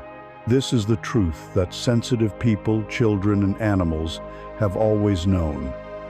They react less to the content of what you say and more to the feeling, the atmosphere, the vibration that emanates from you. You can speak the most beautiful words of love, but if they are uttered from a heart full of fear, the fear is what is received. You can offer a compliment, but if it is colored by the faintest tinge of envy, it is the envy that leaves its bitter aftertaste. This is the great secret of human connection and authentic charm. People hear your energy, not your words. Imagine that you are the broadcasting tower for a powerful radio station. Your thoughts, your emotions, and your deepest beliefs combine to create the signal that you are constantly sending out into the world. Your emotional state determines the frequency of this broadcast. Fear, scarcity, resentment, and bitterness are low-frequency signals filled with static, interference, and dissonance. Peace, gratitude, love, and joy are high-frequency signals, clear, harmonious, and resonant. Now, the words you speak and the actions you take are the script being read by the announcer at your station. Here is where the great disconnect happens. You can spend all your time perfecting the script. You can learn all the right things to say, the correct social graces, the most charming phrases. You can have your announcer read a script that says, "I am confident, happy, and at peace." But if the station itself, the core machinery in the control room, is tuned to Anxiety FM, what will the listener actually experience? They will hear the words, perhaps, but they will feel the static. They will feel the palpable unease, the low hum of worry, the dissonant frequency of your true inner state. They will feel your anxiety, not your proclaimed confidence. Their nervous system will respond to your broadcast, not your script. They will feel subtly unsafe, on edge, without knowing why, and no amount of perfectly chosen words can override this fundamental, energetic truth. The work of authentic magnetism, therefore, is not to become a better actor or a more skilled announcer. The work is to go into the control room of your own being and to consciously, deliberately, tune the frequency of your station. This is not about faking it. It is about fundamentally changing the signal at its source. This operates according to a universal law of resonance. Like tuning forks, similar frequencies amplify one another. When you are broadcasting on the frequency of lack and fear, you will find yourself resonating with people, situations, and experiences that match that frequency. You will notice all the evidence for why the world is a scary place. You will find yourself in conversations that revolve around complaint and worry. Your interactions will feel tense and draining because you are attracting and co-creating a reality that vibrates at the same low frequency as your inner state. You will believe this is just the way things are, not realizing that you are experiencing a reality that perfectly matches your broadcast. Conversely, when you learn to cultivate and sustain a higher frequency of peace, appreciation, and inner fullness, you begin to resonate with an entirely different reality. You attract people who are also operating from a place of peace. Your conversations have a different quality, a sense of ease and upliftment. Opportunities seem to flow to you more easily. This is not magic, it is physics. You are simply receiving the reflection of your own improved signal. The world has not changed, but your attunement to it has, and therefore your experience of it is transformed. This is the truth behind the saying, your vibe attracts your tribe. So how do you become aware of your own broadcast? You must become an energy detective, and your primary tool is your own emotional guidance system. Your feelings are the direct indicators of your vibrational frequency. The practice is to develop the habit of checking in with yourself throughout the day, not with judgment, but with gentle curiosity. Pause, take a breath, and ask, what is the weather inside me right now? What am I feeling? What frequency am I broadcasting? If you are feeling resentment, acknowledge it. Okay, I am currently broadcasting on resentment radio. If you are feeling peaceful, acknowledge that too. Ah, this is the frequency of peace. This feels clear. Oh, you can even learn to recognize the subtle but distinct scent of different energies. Desperation has a cloying, grasping feel. Bitterness has a sharp, acidic quality. Genuine joy feels light, expansive, and radiant. Contentment feels like warm, gentle sunlight. By learning to identify these states within yourself, you gain the power to choose. You can see, I am caught in a loop of worry. This frequency does not feel good, and it is not serving me. I will now consciously do something to help me tune my station. This tuning is a practical art. It is not about pretending to be happy when you are sad. Suppressing emotion is just another way of creating static. The first step is always to hold your current feeling with compassion. As we have learned, you allow the storm cloud of a difficult emotion to be there without judgment. But you do not have to let it be the only weather system in your sky. While allowing the cloud, you can simultaneously and deliberately cultivate feelings that raise your baseline frequency. One of the most powerful tuning forks you possess is gratitude. Gratitude instantly shifts your focus from what is lacking to what is present, from the frequency of scarcity to the frequency of abundance. The practice can be profoundly simple. Pause and look around you. Find one small thing for which you can feel a flicker of genuine appreciation. The warmth of the cup in your hands, the light coming through the window, the fact that you are breathing. Linger on that feeling of appreciation for 10 or 15 seconds. In that moment, you have just manually changed the channel. You have interrupted the static and broadcast a clear, harmonious note. Another powerful practice is to use the resonant power of memory. Deliberately call to mind a time when you felt pure, unadulterated joy, or deep, unconditional love, or a profound sense of peace. Do not just think about the memory, immerse yourself in it. See what you saw, hear what you heard, and most importantly, allow yourself to feel the emotion of that memory in your body now. Let that warmth, that lightness, that peace fill your cells. For those few moments, you are broadcasting that beautiful, high frequency into the present. The more you practice visiting these states, the more familiar they become, and the easier it is to tune your station to them by default. Your environment too is a set of tuning forks. spending time in the majestic quiet of nature, listening to music that elevates your soul, reading words that inspire you. These are not idle pastimes.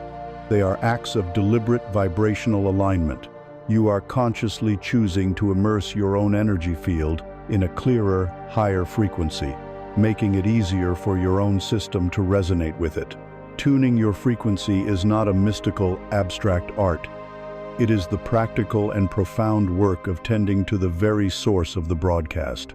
The signal you send out into the world, the silent music that others feel in your presence, is a direct echo of the conversations you are having within your own mind. To truly become the master of your vibration, you must first become the conscious gardener of your thoughts. The fence of light you have built around your garden is strong, and the hearth of self-compassion within it burns brightly. You have become sensitive to the feeling of your own energy, the frequency of your personal broadcast. And now, we arrive at the very source of that broadcast, the control room from which the signal originates. We come to the understanding that the vibration you send out into the world is not a mysterious fog, but a direct and precise echo of the conversations you are having, moment by moment, within the sanctuary of your own mind. To become the master of your energy, you must first become the conscious gardener of your thoughts. We are taught to believe that our thoughts are private, fleeting, and inconsequential little puffs of smoke that dissipate without a trace. This is a profound illusion. A thought is not a whisper. It is a command. It is a unit of energy, a blueprint, a seed. Your inner world of thought is the invisible architecture that structures your experience of the outer world. The universe does not argue with you. It is a vast and impartial mirror, a perfect echo chamber that reflects your dominant beliefs and assumptions back to you as your reality. If you secretly believe the world is a hostile place, the mirror will show you hostility. If you are convinced that people are untrustworthy, the mirror will unfailingly present you with untrustworthy people. This is not a punishment. It is a law of resonance. Your experience is the echo of your thought. To grasp this is to reclaim a power so immense it can feel staggering. It means shifting from the passive stance of a victim to whom life happens, to the empowered stance of a creator who participates in the constant creation of their life through the quality of their inner dialogue. Let us return to the image of your inner garden. Your mind is a plot of incredibly fertile soil. It is neutral, patient, and willing to grow whatever you plant in it. It does not distinguish between a weed and a flower. It simply nurtures every seed it receives. Every single thought you entertain is a seed. A fleeting thought of judgment for a stranger in the street is a small thistle seed. A sustained thought of resentment towards someone who wronged you is the seed of a thorny, bitter bush. A thought of anxious worry about the future is the seed of a tangled, choking vine that blocks out the sun. Conversely, a thought of sincere appreciation for a kindness received is the seed for a fragrant rose. A thought of compassion for someone's struggle is the seed for a great shading tree where others can find rest. A thought of trust in the unfolding of your life is the seed of a beautiful, fruit-bearing orchard. Most of us are unconscious gardeners. We leave the gate to our garden wide open and allow the seeds carried on the chaotic winds of the world to land and take root. Seeds of fear from the news, seeds of comparison from social media, seeds of old, limiting beliefs from our childhood, they all find fertile ground in our unattended minds. We then walk through our inner landscape, a tangled mess of weeds, thorns, and a few struggling blossoms, and we wonder why we feel so anxious, resentful, and unhappy.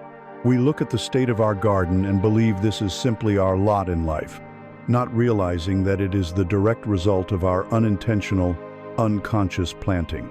The journey to authentic charm and inner peace is the journey of becoming a conscious, deliberate gardener. This is not an act of violent struggle, but one of loving, mindful cultivation. It has two primary functions. The first is weeding. This is the practice of becoming aware of your habitual, negative thought patterns. You learn to walk through your garden and recognize the weeds for what they are. You see the thistle of judgment and say, "Ah, there is judgment." You see the thorny bush of resentment and say, "I see you, resentment." You notice the choking vine of worry and say, "I am aware of this pattern of fear." You do not rip them out with anger, for that only churns the soil and spreads their seeds. You simply see them, acknowledge them without judgment, and in that moment of awareness, you rob them of their unconscious power over you. The second function is planting. This is the joyous work of consciously choosing which seeds you want to cultivate. You cannot simply leave the ground bare where you have noticed a weed. You must plant something more beautiful in its place. When you catch yourself in a thought of judgment, you can gently pivot and plant a seed of compassion. When you feel the thorns of resentment, you can consciously plant a seed of forgiveness, even if it is just for your own peace. When the vines of worry begin to creep in, you can deliberately plant a seed of trust, a thought of a time in the past when things worked out, a feeling of gratitude for the safety of the present moment. Over time, as you consistently nurture the flowers and the fruit trees, they will grow strong and vibrant. Their leaves will create a lush canopy that shades out the weeds, and their roots will draw nourishment from the soil, leaving less for the thorns. Your inner landscape begins to transform. This invisible gardening has a direct and tangible echo in your relationships. The secret thoughts you hold about the people in your life are the energetic instructions you give the universe about how they should show up for you. If you hold a persistent private thought that your partner is lazy or that a coworker is incompetent, you are planting those seeds in the shared energetic field between you. You will broadcast that frequency of disappointment and disrespect. Your gaze, your tone of voice, your very presence will be subtly colored by that judgment.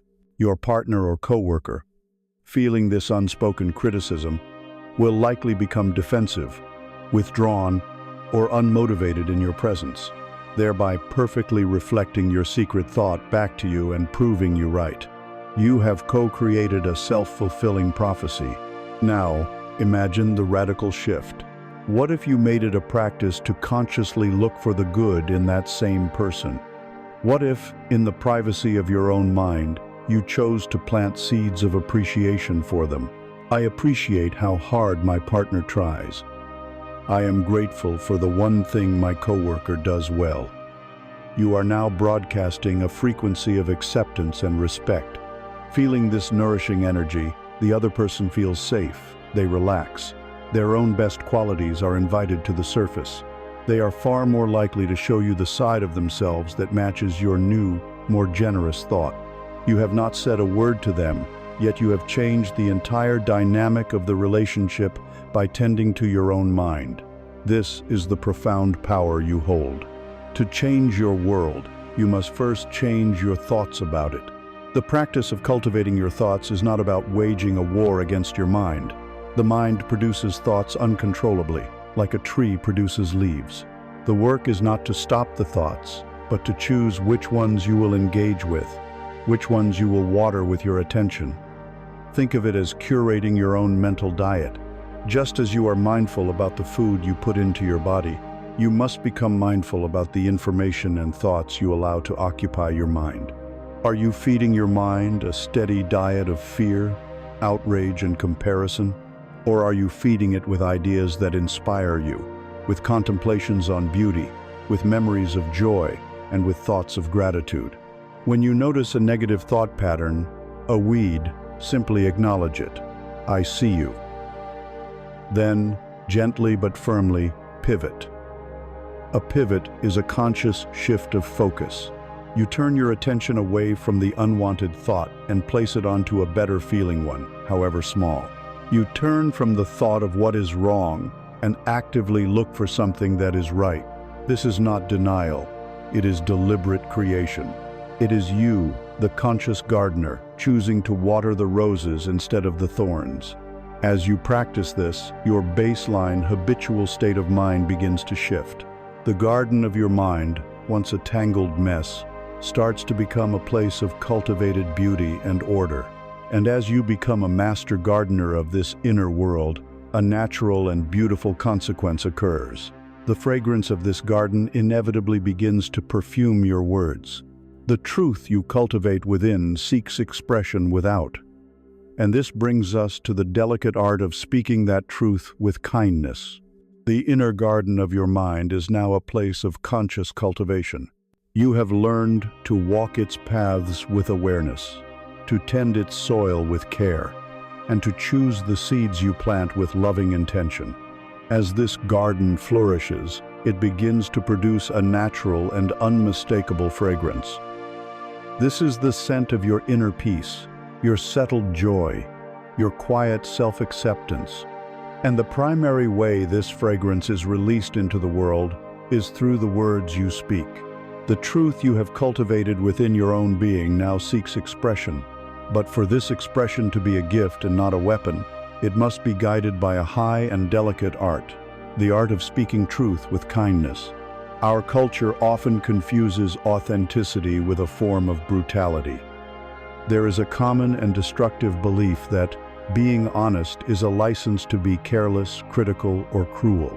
We have all encountered the person who prefaces a cutting remark with, "I'm just being real," or "I'm just telling it like it is." They use the ideal of truthfulness as a shield to hide behind while they launch arrows of unprocessed judgment, frustration, or contempt. This is not the fragrance of a well-tended garden. This is the acrid smoke of an inner fire burning out of control. It is the ego, in a desperate attempt to feel powerful or superior, masquerading as a purveyor of truth. True authenticity, the kind that creates connection and inspires trust, is never brutal. It is courageous, yes. It is clear, yes. But it is always, always steeped in a profound kindness. To understand this distinction, imagine that your words are a blade. The choice you have is whether that blade will be a common knife or a surgeon's scalpel. A knife is a crude instrument. It is used to slash, to threaten, to overpower. When driven by anger, by the need to win an argument, or by the desire to put someone in their place, words become a knife. They hack away at another person's confidence, leaving ragged, painful wounds that easily become infected with shame and resentment. The brutally honest comment that points out a flaw, the sarcastic remark that belittles a dream, the angry accusation that assigns blame, these are all wounds from a knife. They may contain a kernel of truth, but they are delivered with the intention to wound, and they destroy the very possibility of connection. A surgeon's scalpel, on the other hand, is also exquisitely sharp. It can cut deeper and more precisely than any knife. But its nature is entirely different, because its intention is entirely different. The scalpel is a tool of healing. In the hands of a skilled and compassionate surgeon, it is used with immense care, precision, and focus, for the sole purpose of removing what is harmful and restoring the body to health. A surgeon does not cut with anger or contempt for the patient. They cut with a deep respect for the life before them and a clear vision of wholeness. To speak truth with kindness is to learn to use your words as a surgeon uses a scalpel. It is to understand that sometimes, for the health of a relationship or for your own integrity, a difficult truth must be spoken. A harmful pattern must be addressed. A boundary must be clarified. But you approach the task not as a warrior entering a battle, but as a healer entering an operating room. Your energy is calm, your intention is pure, and your focus is on the long-term well-being of both yourself and the other person. This sacred art is built upon a foundation of 3 core practices. The first, and most crucial, is to check your intention. This is the surgeon's oath. Before you speak a potentially difficult truth, you must pause and go inward. Ask yourself with radical honesty, what is my true motivation right now? Am I seeking to connect or to control? Am I trying to help or to hurt? Do I want to build a bridge or win a battle? If you detect the static of your own ego, desire to be right, to punish, or to vent, then you are holding a knife, not a scalpel. The kindest and wisest action in that moment is to remain silent. You must first tend to your own inner state, to return to a place of compassion and clarity before you can be trusted to perform surgery on a relationship. A surgeon with trembling, angry hands does more harm than good. The second practice is to speak from your own experience. This is the technique of the scalpel. Instead of making pronouncements about the other person's character, which is an attack, you describe the reality within your own garden. An attacking statement, a knife thrust, sounds like, "You are so inconsiderate. You never think about anyone but yourself." The immediate response is defensiveness, and the connection is broken. A truthful, kind statement using the scalpel sounds like, "When I come home and the kitchen is messy, I feel overwhelmed and it's hard for me to feel peaceful." This is an irrefutable truth because it is your experience.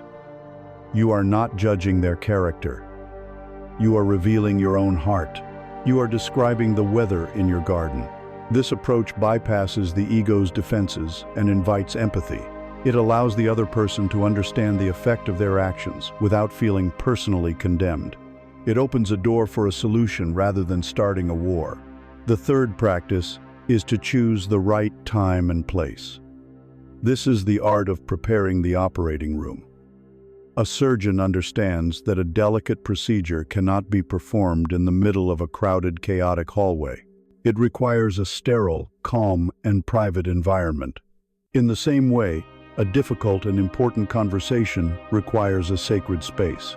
To bring up a sensitive topic when you are both exhausted after a long day, or in the middle of a family gathering, or when you are rushing out the door, is to choose the path of the knife. It is disrespectful to the other person and to the importance of the issue. The kind approach is to consciously create a moment for the conversation. It can be as simple as saying, "I have something on my mind that's important to me, and I'd love to find a quiet time for us to talk about it when we're both feeling rested. When would be a good time for you?"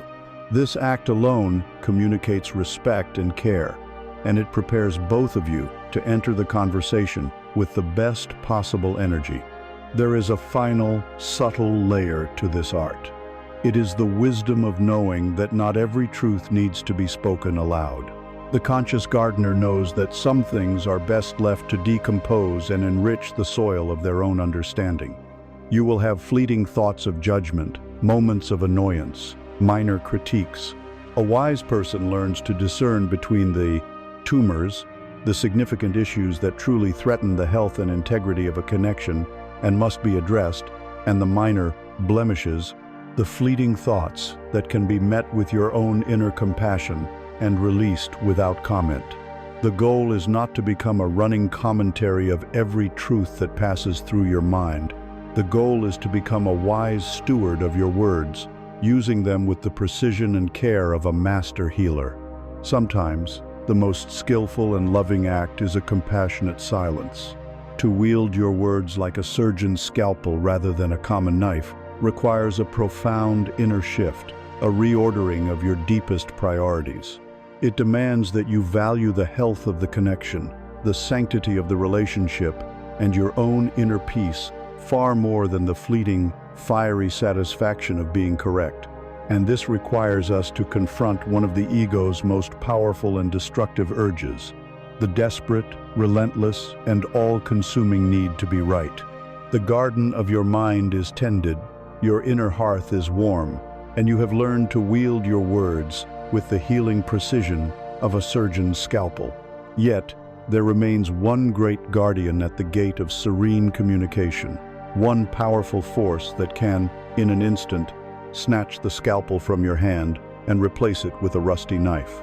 It is an ancient, hungry ghost that lives within the ego of every human being, and its hunger is insatiable. It is the desperate, relentless, and all-consuming need to be right. This single urge is responsible for more broken connections, more fractured families, and more silent, lonely nights than nearly any other. To achieve a state of true, magnetic grace, we must be willing to face this ghost, to understand its nature, and to learn, finally, how to let it go. This need to be right is a ferocious form of egoic survival. In the primitive architecture of the mind, being right is equated with being safe, being worthy, being intelligent, and ultimately with being alive.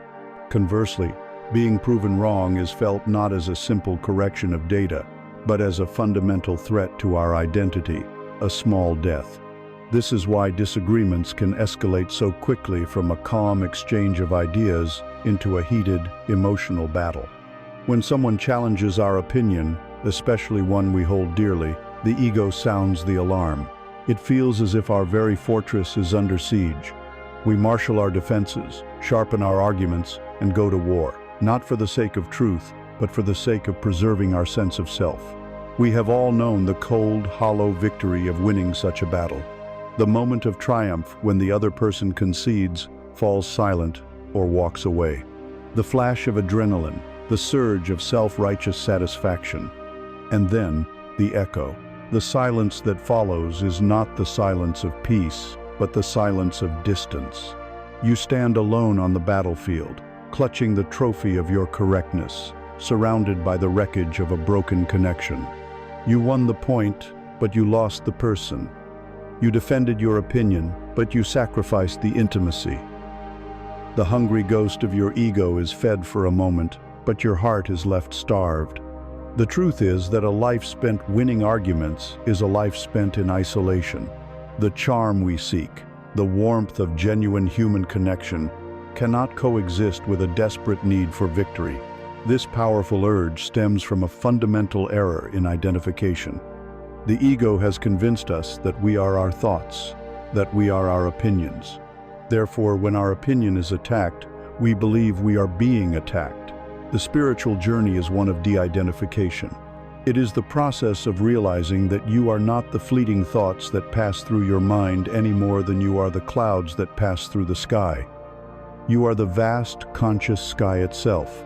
Your opinions are just weather patterns, temporary and ever-changing. To see this is to find freedom. You can hold an opinion, express it, and even value it, without fusing your identity to it. This creates a space where another person can hold a different opinion, without it feeling like a threat to your existence. There is a timeless wisdom that illustrates this choice, the choice between the way of the rock and the way of the water. The need to be right turns you into a rock. The rock prides itself on its hardness, its rigidity, its unmovable nature. It defines itself by its opposition to the forces around it. It believes its strength lies in its refusal to yield. When the stream of life flows towards it, the rock does not adapt, it resists.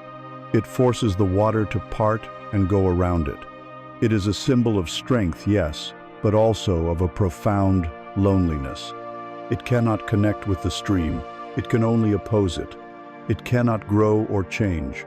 And while it is hard, it is also brittle. A force strong enough, a greater rock falling from the cliffside can shatter it into 1,000 pieces. This is the path of the ego, rigid, oppositional, brittle, and ultimately alone. Then there is the way of the water. Water is the embodiment of yielding strength. It is soft, flexible, and has no fixed shape of its own. Yet it is one of the most powerful forces on earth. When water meets the rock, it does not engage in a head-on battle. It does not try to prove its point.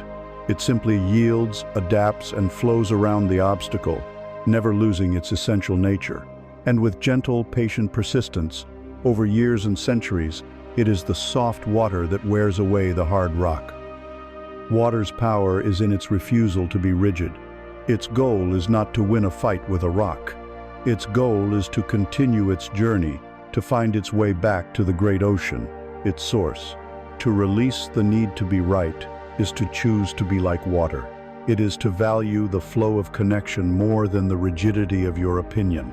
It is to have the quiet confidence to yield, to adapt, to listen, and to move around obstacles rather than trying to smash through them.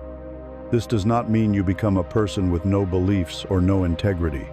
Water is still water. It means your integrity is found not in the hardness of your views, but in your commitment to a more profound truth, that peace, love, and connection are more important than being correct about a particular point. This transformation from rock to water is a practice, a series of conscious choices made in the heat of the moment.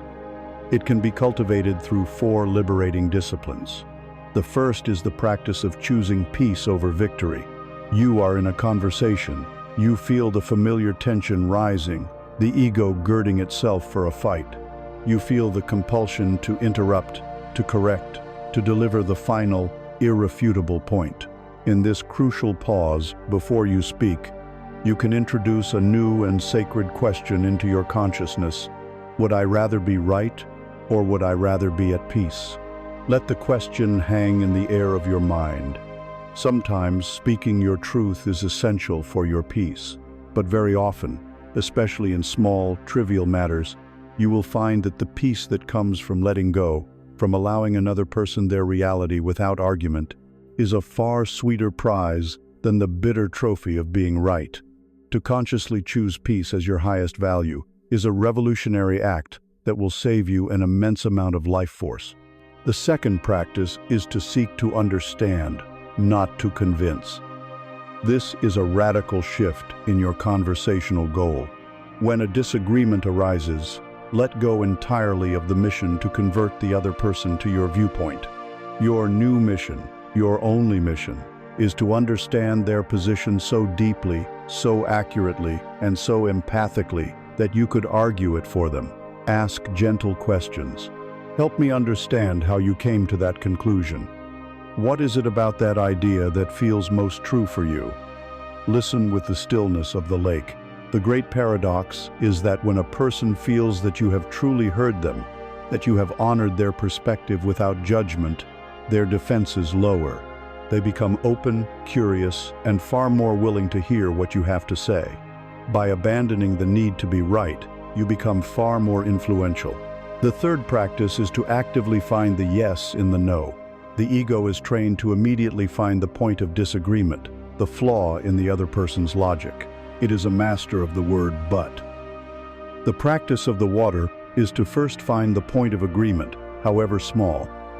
Train yourself to begin your response not with opposition, but with validation. Yes, I can absolutely see why you feel that way. That's a really interesting point about X. I hadn't thought of it like that. I agree with you that Y is a problem. Even if you disagree with 90% of what they said, finding the 10% you can genuinely validate creates an immediate alliance. It signals that you are on the same team, engaged in a mutual search for a greater understanding, rather than 2 opponents locked in combat. It turns a potential battle into a collaborative exploration. The fourth practice is the humble and beautiful embrace of, I don't know. The ego believes it must have an answer for everything. It is terrified of appearing ignorant. This is why we so often speak with authority on subjects we know little about. But the soul is perfectly at home in the realm of mystery. The words, I don't know, or you've given me something to think about, are expressions of profound strength, confidence, and intellectual openness. They do not diminish you, they expand you. They make you profoundly safe and appealing to be around, because you are not posturing as an infallible authority. You are a fellow traveler, a curious student of life.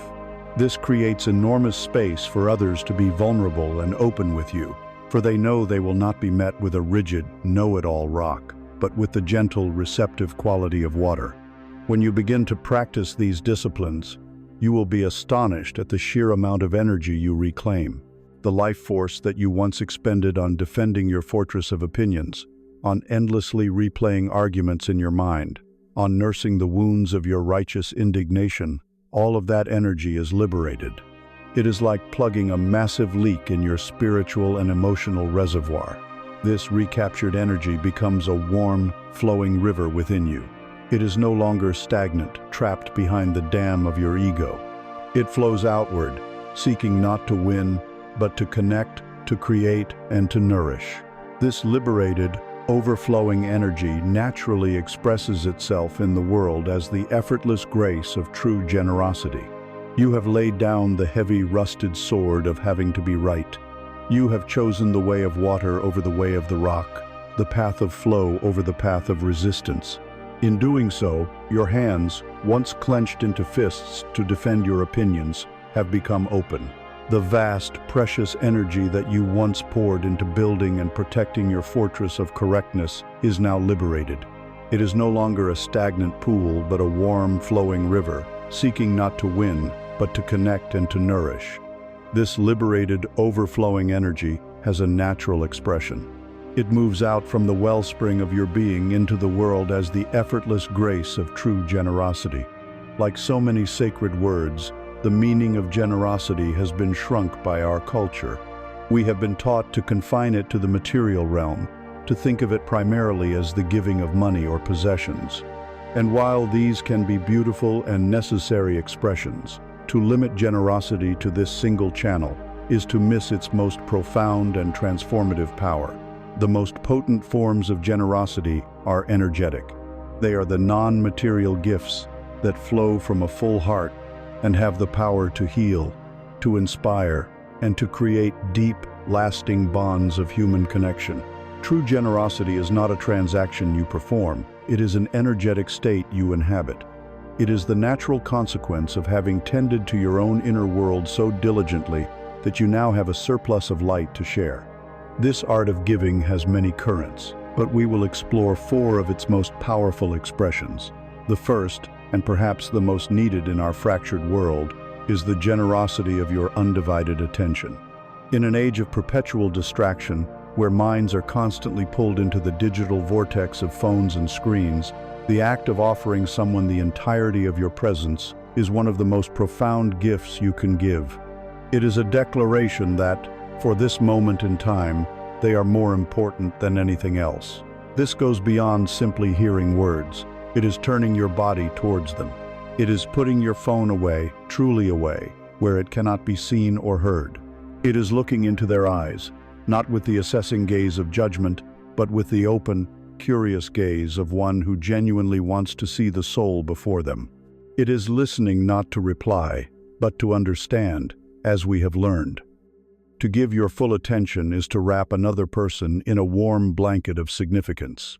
It says to them, "You matter, your story matters, you are seen." This gift costs nothing from your wallet, but it is priceless to the heart of the receiver, and it is a cornerstone of authentic charm. The second current is the generosity of positive assumption. This is a subtle, silent, yet revolutionary form of giving.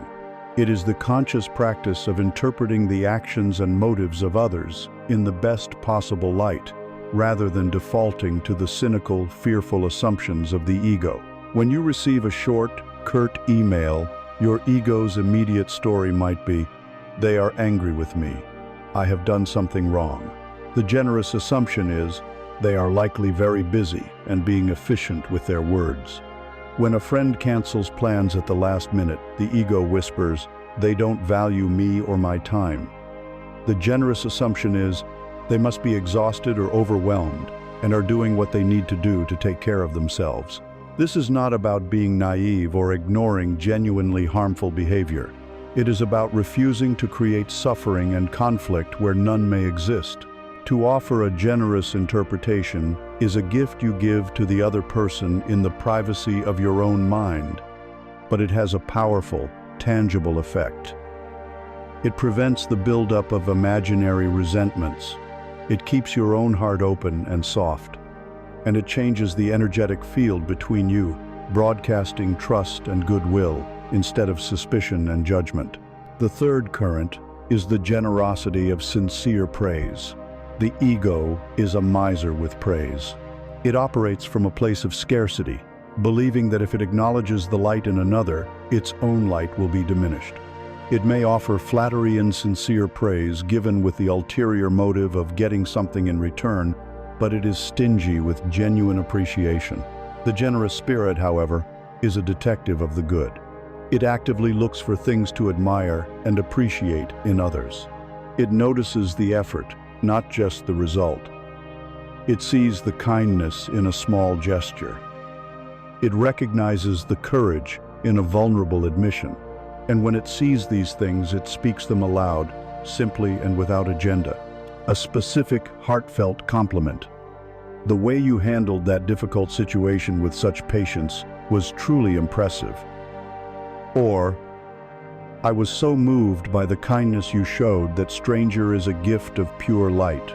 It can land in another person's heart and brighten their entire day, reminding them of the best version of themselves. It costs you nothing, yet its value is immense. Make it a practice to find one person each day to whom you can offer a piece of genuine, specific praise, and watch how it transforms the energy around you. The fourth, and perhaps most advanced, current is the generosity of letting others shine. The ego constantly jockeys for the spotlight. It needs to tell the funnier story, to have the more dramatic experience, to offer the superior advice, to prove that it knows more. It feels diminished when another person is the center of attention. The truly generous and confident spirit finds joy in holding the space for others to be brilliant. When someone tells a success story, you do not immediately counter with your own bigger success. You ask them questions about theirs, inviting them to relish their moment. When someone tells a joke, you laugh wholeheartedly instead of thinking of a better one. When someone is passionate about a topic, you allow them to be the teacher. You listen with the open mind of a student. This act of stepping back and allowing another to shine is a demonstration of profound inner security. It communicates that you are not in competition with them, but that you are a true ally who celebrates their light. This quality is incredibly rare and magnetic. People feel expansive and alive in your presence because you are not trying to shrink them to make yourself feel bigger. The spirit of all these forms of generosity is captured in the beautiful metaphor of a candle. One single candle can light thousands upon thousands of other candles. In the process, its own flame is not diminished in the slightest. In fact, the very act of sharing its light contributes to a greater goal, filling the entire room with warmth and brightness. This is the physics of energetic generosity. When you give your attention, your positive assumptions, your praise, your spotlight, you lose nothing. Your own light remains just as bright, but you have multiplied the light in the world. The ego's scarcity mindset is a lie. Light is not a finite resource. Love is not a zero-sum game. To embrace this art is to understand that true generosity is never a sacrifice. It is an overflow, a candle that is almost burned out, with only a tiny flickering flame left, cannot reliably light another. It is too precarious. In the same way, you cannot give authentically from a place of depletion. This brings us to the vital inner work that makes a life of generosity possible. It is the art of ceasing to look for light from the outside world to fuel you, and instead learning how to cultivate your own ever-flowing, self-replenishing inner fountain. The candle of your spirit, lit by your own self-worth and shielded by your loving boundaries, is now ready to burn brightly. You have seen how generosity is not a depleting sacrifice, but the natural overflow of a heart that is full. This begs the most important question of the inner life.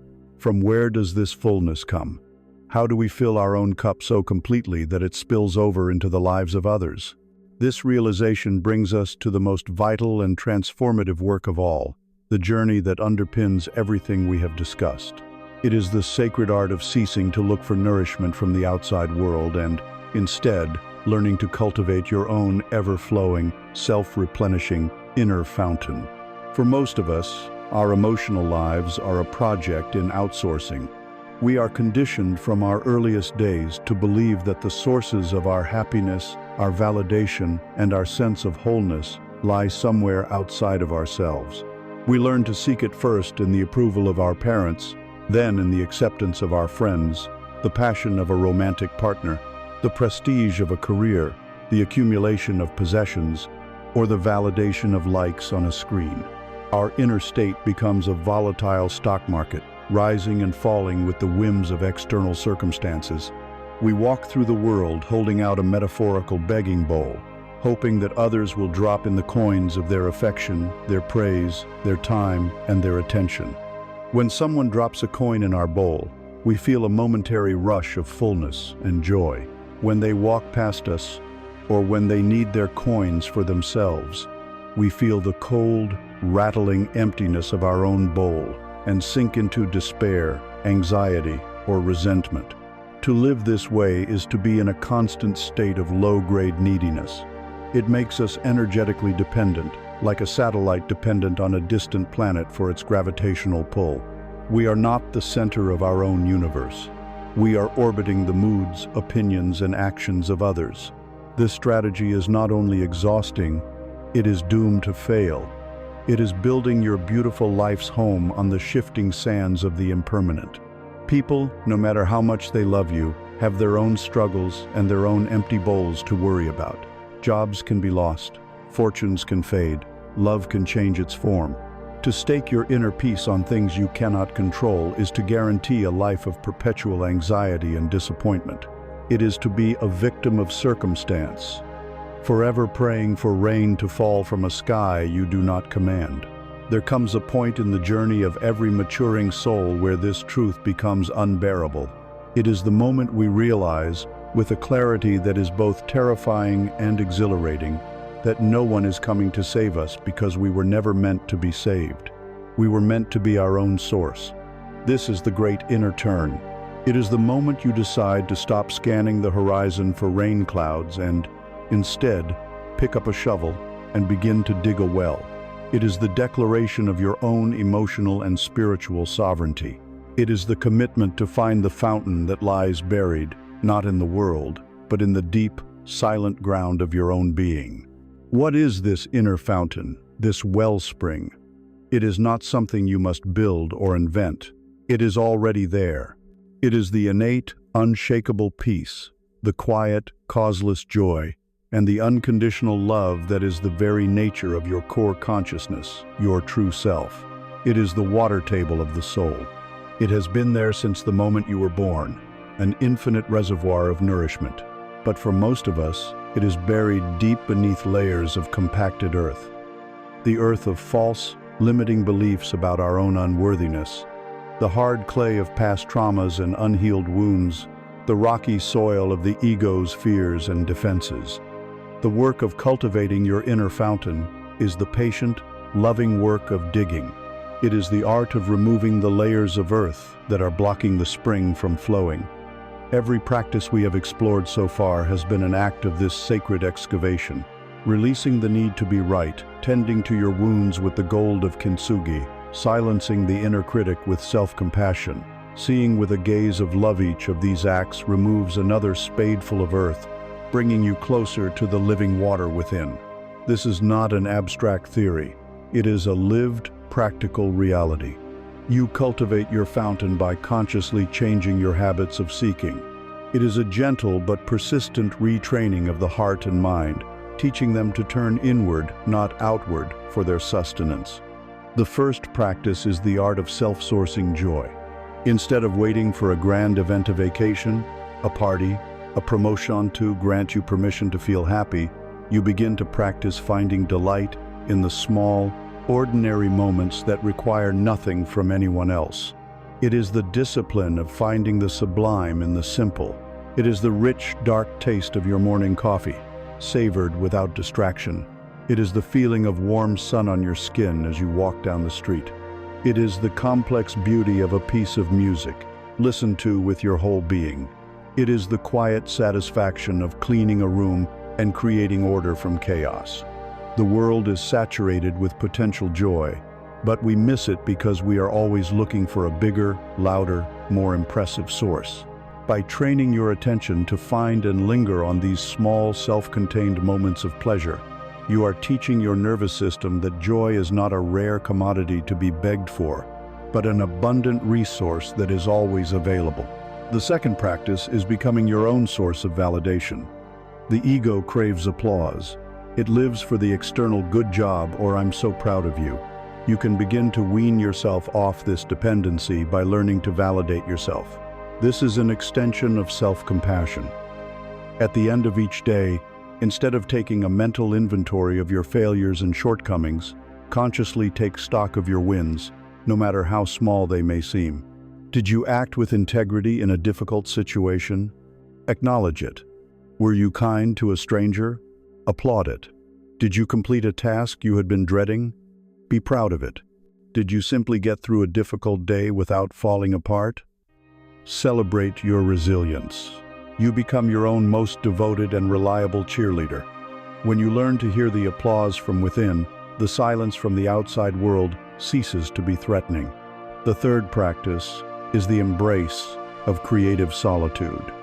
Our culture often fears solitude and confuses it with loneliness, but they are not the same. Loneliness is the pain of being alone when you do not want to be. Solitude is the joy of being alone when you choose to be. It is a sacred appointment you make with your own soul. It is in the quiet space of solitude, free from the demands and projections of others, that you can most clearly hear the bubbling of your inner spring. It is where you can do your deepest digging. Consciously schedule time to be with yourself without the anesthesia of distraction. Go for a walk in nature alone. Sit in a room and simply breathe. Write in a journal. This practice teaches you that your own company is not just tolerable, but nourishing and restorative. You learn that you are a complete universe unto yourself. The fourth practice is to shift your focus from consuming to creating. We live in a culture of hyperconsumption. We consume news, entertainment, products, and other people's opinions. This makes us passive receptacles. To tap into the fountain, you must become an active creator. Creation, in any form, is a direct channel to the life force within you. It does not have to be high art. It can be tending to a small plant on your windowsill. It can be cooking a meal with love and attention. It can be organizing a closet. It can be writing a poem, singing in the shower, or finding a creative solution to a problem at work. When you are in a state of creation, you are not taking anything in. You are allowing the energy of the universe to flow through you. You are tapping directly into the wellspring. You are being the fountain in action. As you commit to these practices, a miraculous transformation begins to occur. The desperate, needy energy of the begging bowl starts to dissolve. The frantic searching for external validation quiets down. In its place, a sense of inner fullness, a quiet and confident peace begins to arise. You begin to feel like a house that is built on a deep, unshakable foundation. The winds of circumstance may blow, but they cannot knock you over. You are no longer a thirsty traveler, but the oasis itself. And this is the ultimate secret of your charm. A person who is self-nourished, who is not seeking to get anything from others, is the most magnetic person in the room. People are like plants. They instinctively turn toward the sun. You have become a sun. People are like thirsty travelers in a desert. They are unconsciously drawn to the oasis. They feel your fullness. They sense your peace. They do not know why, but they feel better, calmer, and more themselves just by being in your presence. You are not doing anything to them. You are simply being the overflow of your own well-tended inner world. When you have discovered this endless fountain within, you are finally freed from the tyranny of time. You no longer need to travel to the past for happy memories to sustain you, nor to the future for hopeful fantasies to placate you. The source of all life, all joy, and all peace is right here, bubbling up in the eternal now. You become rooted in the only moment that truly exists. This is the profound and magnetic power of presence.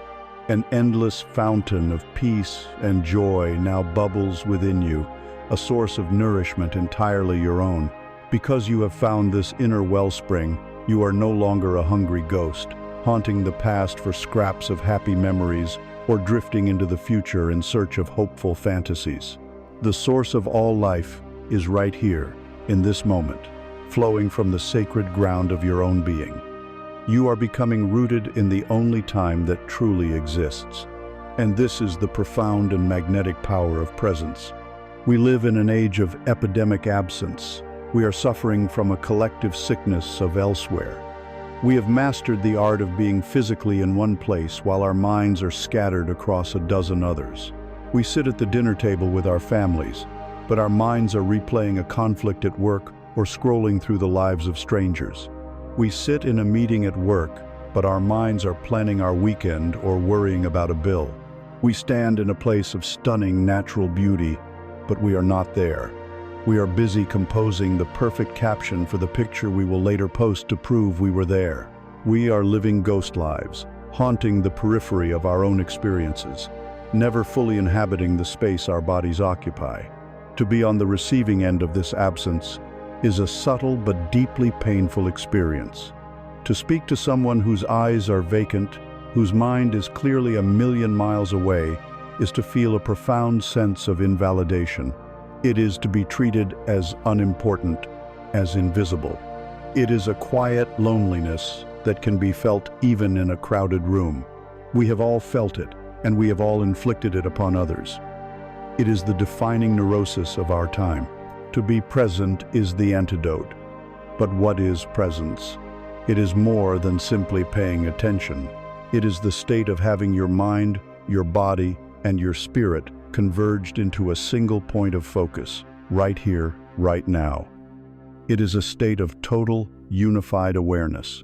It is the choice to collect all the scattered fragments of your consciousness from the past and the future, and to bring them home into the temple of the present moment. Imagine your consciousness is a great lighthouse, built on the shore of your being. For most people, this lighthouse is malfunctioning. Its powerful lamp is shining, but its lens is fractured, scattering the light in 1,000 weak and ineffective rays. A sliver of light shines on a regret from yesterday. A larger beam is cast far ahead, trying to illuminate the foggy landscape of next week.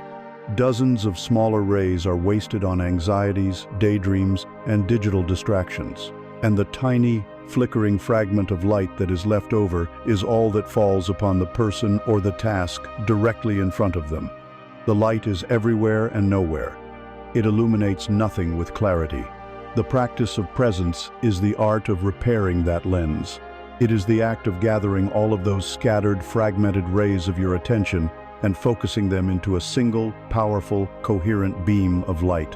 When you are with another person, you direct the entirety of that beam onto them. In the full, warm, unwavering light of your presence, they are completely seen. They are not a task to be checked off or a prelude to the next thing. They are, for that moment, the entire world. In that focused beam of light, they feel a sense of significance and reality that is incredibly rare and nourishing. This state of presence is not an empty mind. Thoughts may still drift by like clouds, but you are not on board those clouds, drifting away with them. You are the deep, stable, silent sky that is holding them. Your anchor is in the now. The thoughts are just weather. Your primary reality, your home base, is the felt sense of being here. This state is made possible by the inner fountain you have cultivated. Because you are no longer seeking joy or validation from the past or future, you have no reason to mentally escape the present. The now is no longer a boring moment to be endured on the way to something better.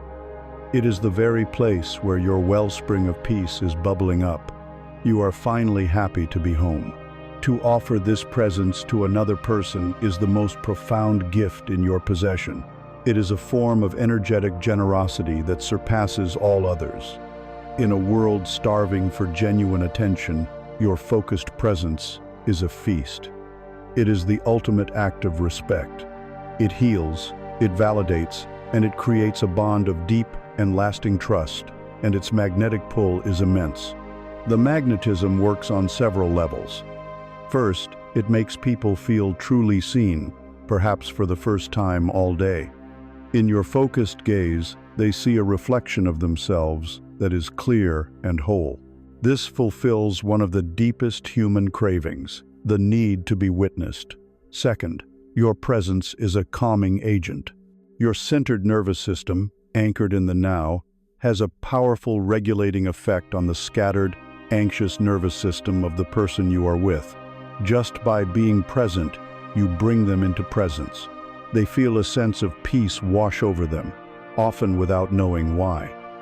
You have become a sanctuary for their weary mind. Finally, your presence is magnetic because it is a taste of the timeless.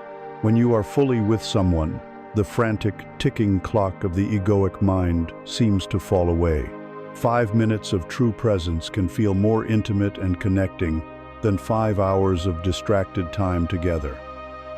You offer them a portal out of the prison of linear time and into the spacious freedom of the eternal now. This art of coming home to the present moment is a practice, a gentle discipline to be cultivated with patience. The mind has been wandering for years. It will not become still overnight. The key is to have anchors that you can use to bring your wandering attention back home, again and again, without judgment. Your greatest anchor is your own body.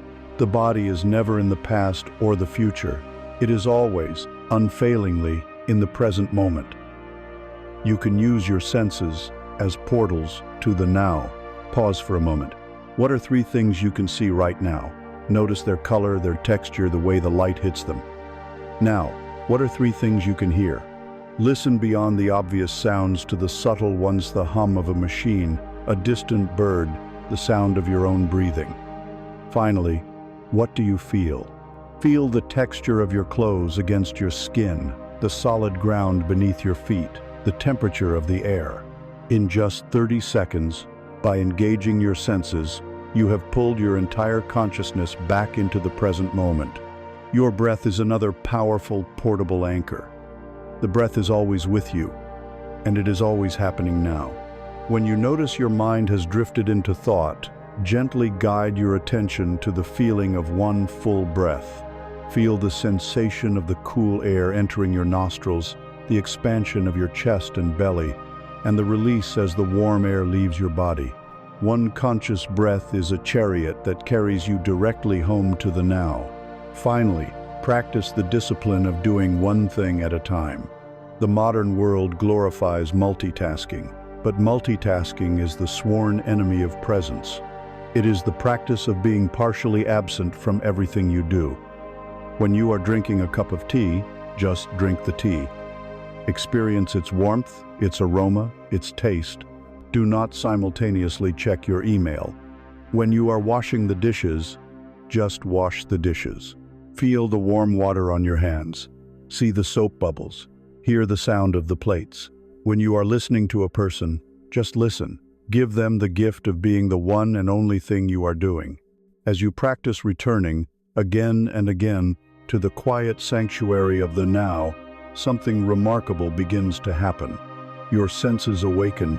The world, which once seemed dull and routine when viewed through the fog of your distracted mind, begins to reveal its hidden magic. You start to notice the intricate, fractal pattern of a single leaf, the shimmering dance of light on a wall, the rich, earthy taste of water. To be present is to be given new eyes, eyes that can see the extraordinary beauty hidden in the most ordinary of things. The gates of your perception have been cleansed.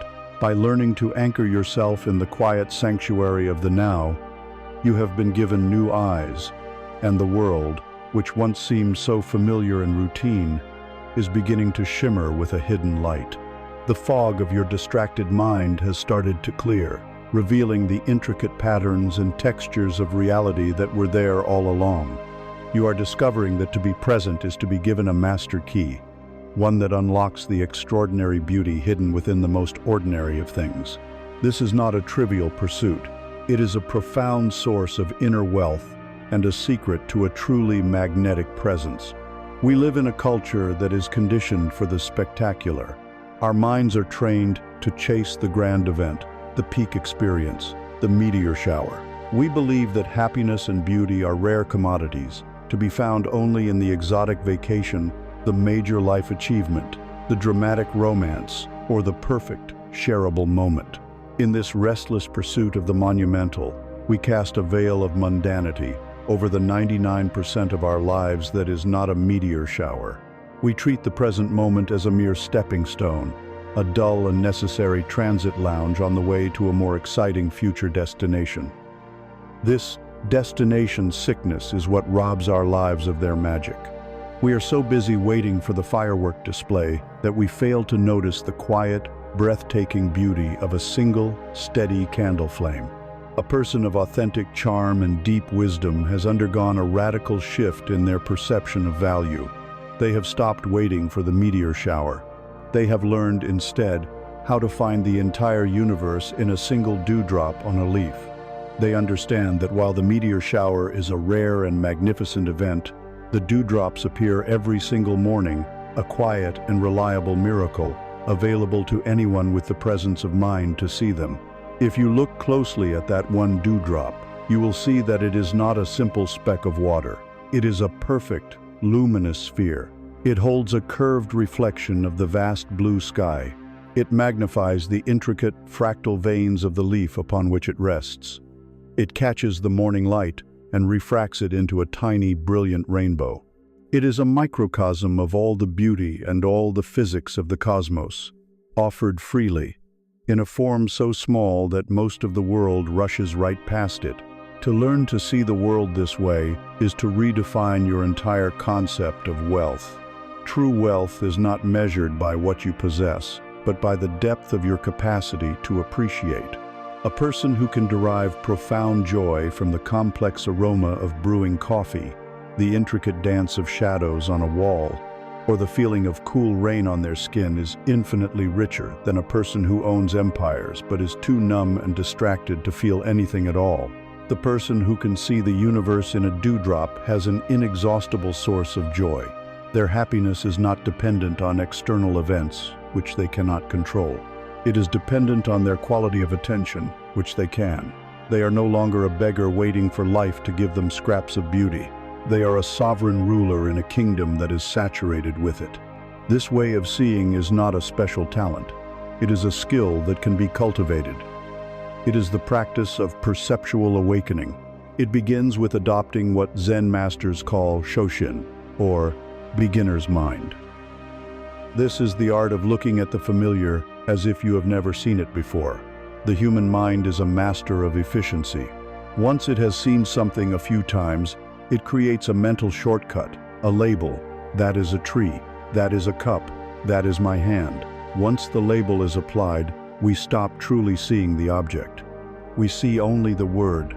The practice of beginner's mind is to consciously set aside the label and encounter the thing itself. Look at a tree you pass every day.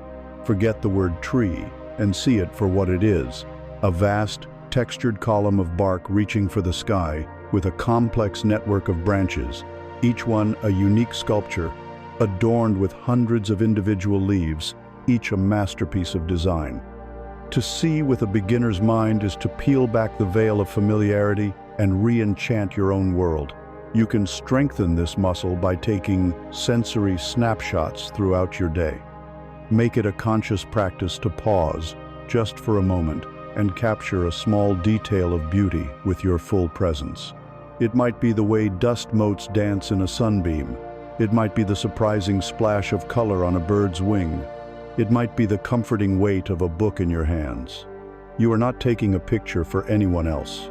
You are taking it for your own soul, an act of silent appreciation. This practice trains your brain to actively scan the environment, not for threats or problems, but for moments of grace and beauty. It is the foundation of an optimistic and appreciative mind. This is the deeper purpose of a practice like keeping a gratitude journal. It is not merely an exercise in listing positive things. It is a training regimen for your perception. The commitment to find 3 new things each day for which you are grateful forces you to spend your waking hours as a beauty detective, constantly on the lookout for clues of grace hidden in the everyday. A person who lives in this state of quiet wonder and appreciation radiates a unique and contagious energy. In a world that is often jaded, cynical, and weary, their presence is a restorative balm. They are not bored because they understand that there are no boring things, only inattentive minds. Their genuine delight in the small miracles of existence is a powerful form of charisma. It is magnetic because it is a reminder of a way of being that our own souls deeply crave. When you have found a dewdrop, you can share it. This is not done in a preachy or superior way, but with the simple, authentic joy of a child making a discovery. A quiet comment like, Look at the amazing color of that flower. Or can you hear that bird singing? Can be an incredible gift. It is an invitation for another person to step out of the frantic traffic of their own mind and join you, for a moment, in the peaceful sanctuary of the present. You are not just pointing out a flower, you are lending them your eyes, offering them a temporary key to the beautiful world you have discovered.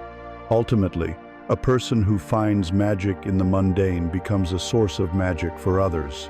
Your ability to see the sacred in the simple, the extraordinary in the ordinary, reminds people that this world is not a cold, dead, mechanical place.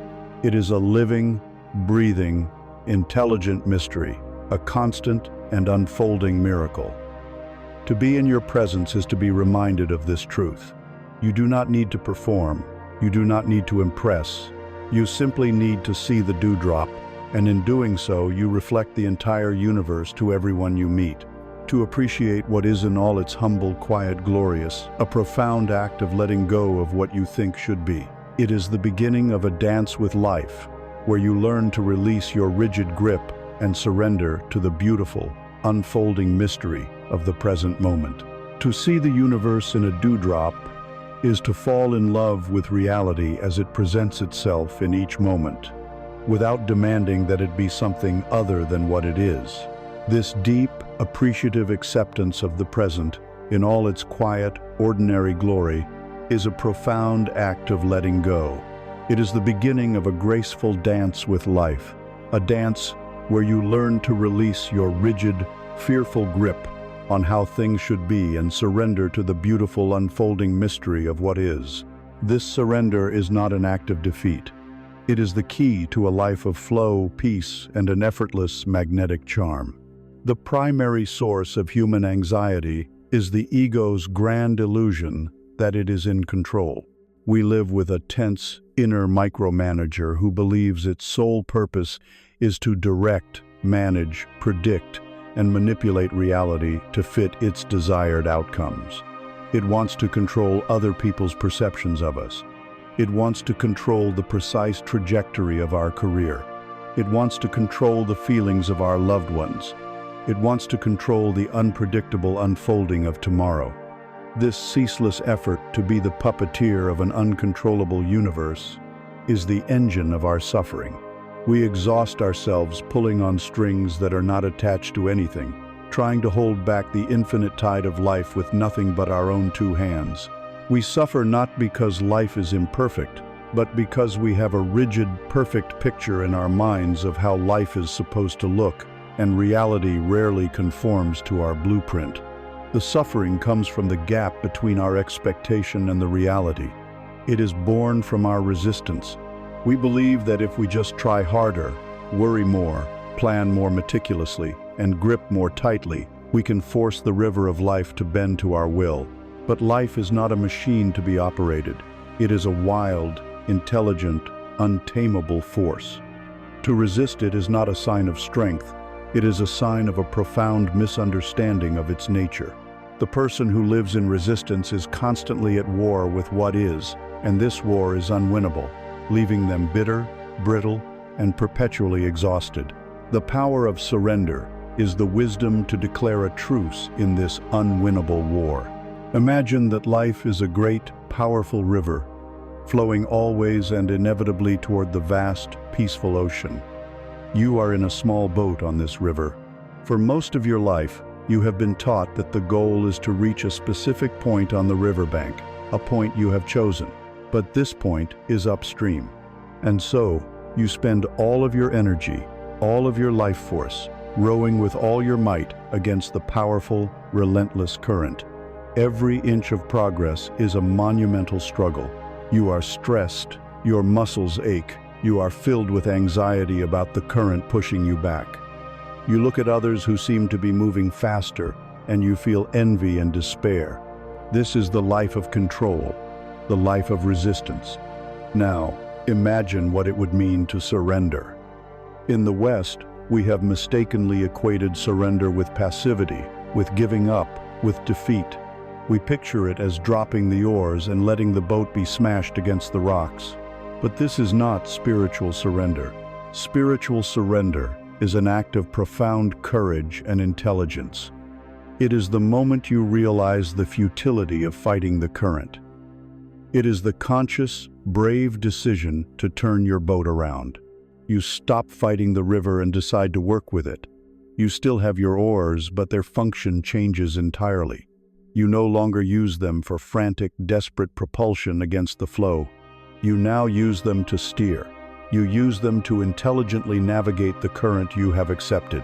With a gentle touch of the oar, you can guide your boat away from a dangerous whirlpool.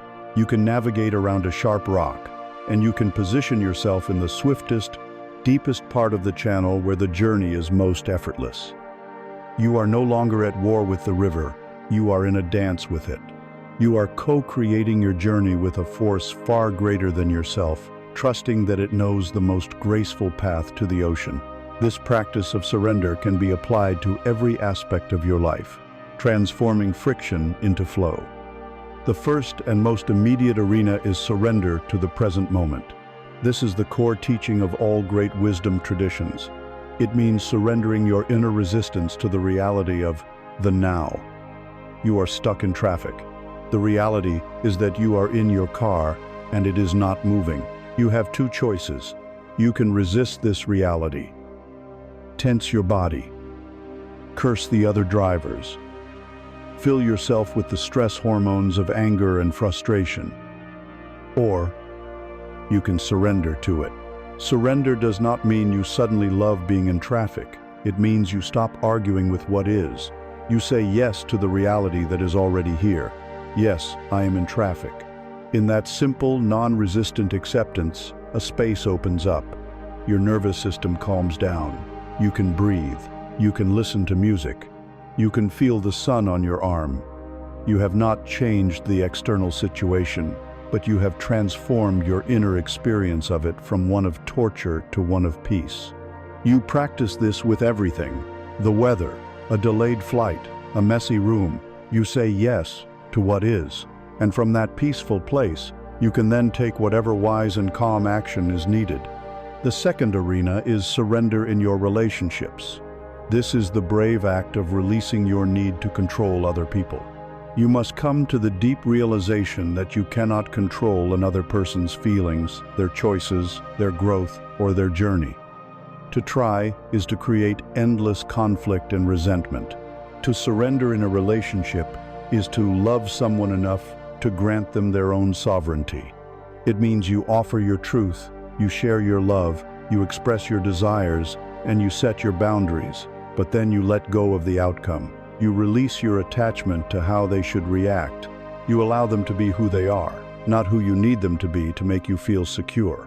This does not mean you tolerate disrespect. Your boundary is your own act of steering. But it means you stop trying to be the puppeteer of their heart.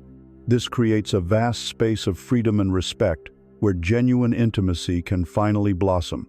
The third, most expansive arena is surrender to the unfolding of your life's path.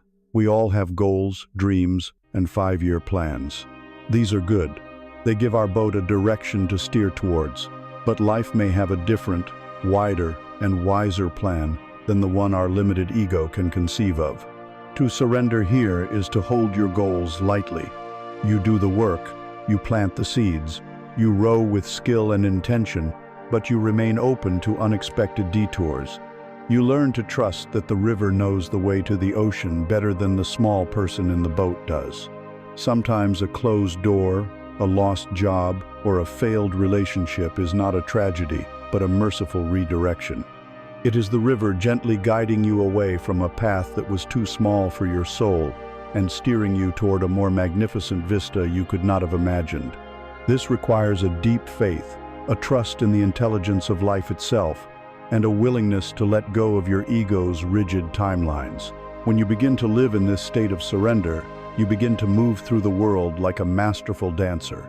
A great dancer is not stiff, they are fluid. They do not fight the music, they listen to it, feel it, and respond to it in a state of harmonious dialogue. They are relaxed, yet alert, disciplined, yet free. The person who has surrendered their need for control has this same graceful, effortless quality. They are not tense, anxious, or constantly striving. They have an easy, flowing presence that radiates a profound sense of trust in life. This energy is deeply charismatic. In a world of anxious controllers, the person who is surrendered is an oasis of calm. People feel instinctively safe and relaxed around them. They are not threatened by this person because they can sense there is no hidden agenda of control. They feel that this person trusts life, which makes them feel that they too can trust life, at least while in their presence. This unspoken assurance that, ultimately, everything is unfolding as it should is one of the most comforting and attractive qualities a human being can possess. This graceful dance with life, this deep-seated trust in the flow of the river, cultivates a new kind of confidence within you. It is not the loud, brittle confidence of the ego that needs to prove itself. It is a quiet, unshakable confidence that comes from knowing you are in harmony with a force far greater than yourself. It is the quiet confidence of purpose. The graceful dance of surrender has brought you into a new relationship with life. By choosing to flow with the great river instead of fighting against it, you have discovered a peace that does not depend on being in control. This deep-seated trust in the unfolding of things cultivates a new kind of confidence within you. It is not the loud, brittle, and anxious confidence of the ego, which is built on the shifting sands of external validation. It is a quiet, unshakable confidence that emerges from the very core of your being. It is the steady, humble, and profoundly magnetic confidence of a person who is aligned with their purpose. We must first learn to distinguish between these two very different faces of confidence. The one we see most often in the world is a performance of the ego. It is loud, it boasts, it constantly seeks to prove itself through acquisitions, titles, and the domination of others. It is a confidence built on comparison, always measuring itself against those around it, and therefore it is perpetually insecure. This egoic confidence is brittle because it is tethered to things that are impermanent. A person whose confidence comes from their wealth lives in constant fear of losing it. A person whose confidence comes from their physical beauty lives in fear of aging. They must constantly maintain and defend their position, for without their external achievements, they feel they are nothing. Theirs is a confidence that needs an audience and requires applause. It is a noisy, demanding, and ultimately fragile thing. Then there is the quiet confidence of purpose. This confidence does not need to announce itself. It does not need to boast or compare. It emanates from a person like a gentle, steady warmth. It is not based on what they have, but on a deep inner knowing of who they are and why they are here. This confidence is not brittle. It is resilient. It is not dependent on the applause of the crowd or the fluctuations of the stock market. It is an internal anchor, a gyroscope that keeps them stable even when the world around them is in a storm. It is the calm assurance of a person who has found their true north. Imagine a great ship at sea. A person without a sense of purpose is like a ship that has left the harbor with no destination plotted on its map, no compass on its bridge, and no hand on its rudder. It is adrift. It is at the mercy of every changing wind of public opinion and every shifting current of cultural trends. When the seas are calm, it may feel pleasant enough, but when a storm rises, the ship is tossed about violently. It is filled with terror and a sense of being lost, for it has no direction, no point of orientation. Its journey is chaotic, stressful, and ultimately meaningless. Now imagine a different ship. This ship also sets out on the same vast ocean, but its captain has a clear destination in mind. The port it is sailing towards is its purpose. It has a reliable compass, its core values, and a firm hand on the rudder, its conscious choices. This ship is not immune to storms. The winds will still howl, and the waves will still crash against its hull. It will be tossed about, and the journey will be challenging. But the experience on board is entirely different.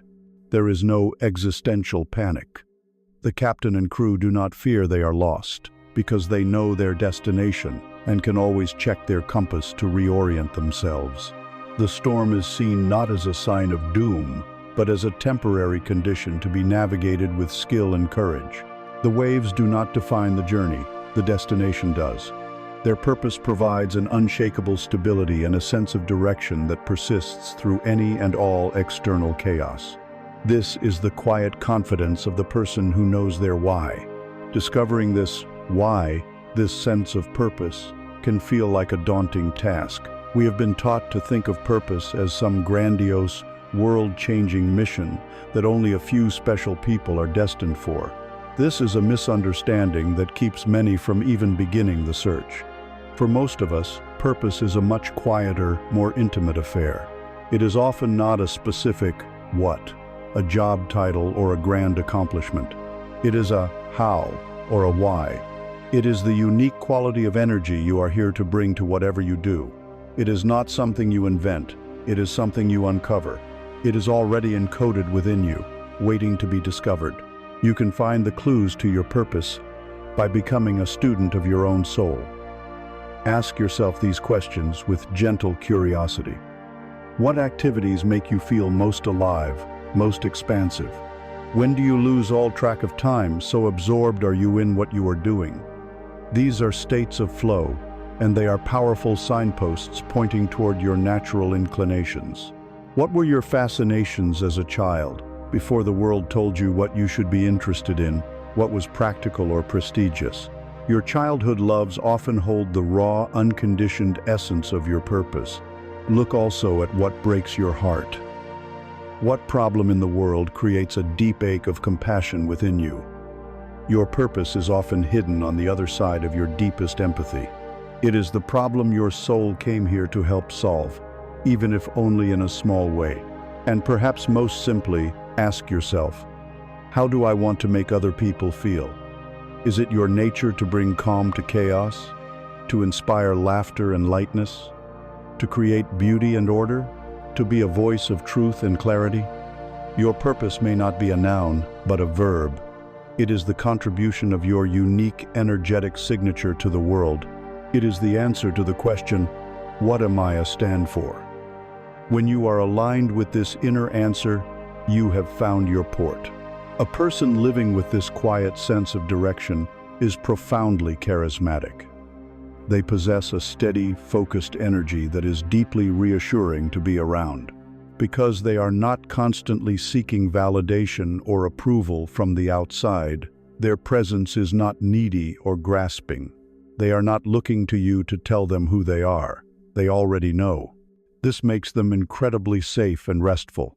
We instinctively trust a person who knows where they are going, even if their path is different from our own. They provide a sense of orientation in a chaotic world. Furthermore, this person is liberated from the prison of trivialities. Because their gaze is fixed on a larger horizon, they are less likely to get entangled in petty dramas, gossip, or insignificant squabbles. They simply do not have the time or the energy for things that are not aligned with their purpose. This gives them a natural dignity and a sense of grace.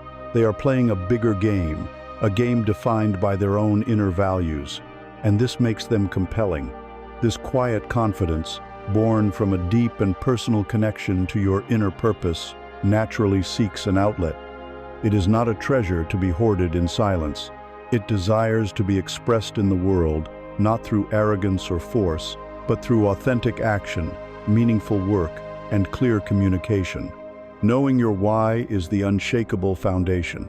The next step on our journey is to discover and trust your unique, how the singular, inimitable way that only you can bring your purpose to life in the world. This is the journey of unleashing your authentic voice. Your purpose has become your harbor, the quiet confidence of your why, a steadying anchor in the shifting tides of life. You have surrendered to the flow, and you are learning to dance with the great, intelligent river of your own existence. This inner alignment, this deep and peaceful connection to the core of your being, now seeks a voice. It desires to move from the silent inner world of knowing into the outer world of expression. The foundation of your why is set. The journey now turns to discovering and trusting your unique, how the singular, inimitable way that only you can bring your purpose to life. This is the sacred and joyful journey of unleashing your authentic voice. First, we must expand our understanding of what a voice truly is. It is so much more than the sounds that are formed by your larynx and your lips. Your authentic voice is the total energetic signature of your soul expressed in the world. It is your unique sense of humor. It is your particular way of seeing the world, your quirky and original perspective.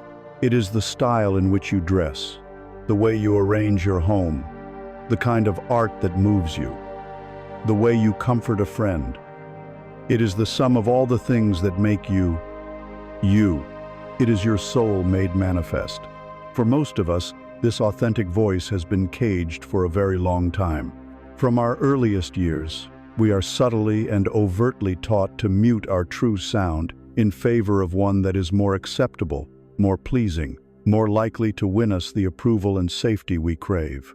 We are shaped by the powerful forces of conformity. We learn to adopt the voice of our family, our culture, and our peer group.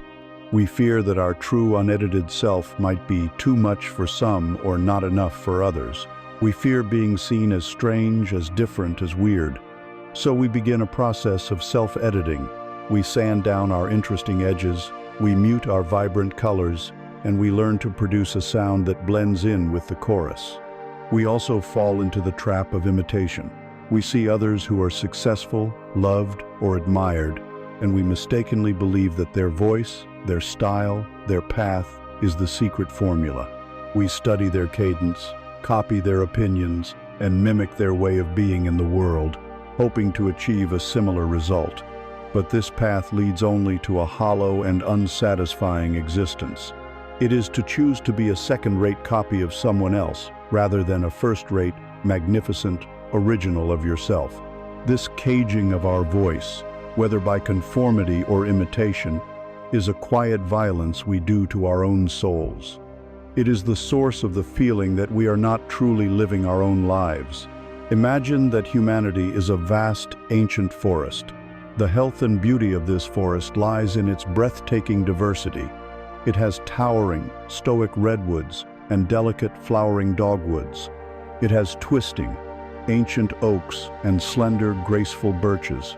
It needs the deep shade and the sun-dappled clearings. It needs it all to be a whole and thriving ecosystem.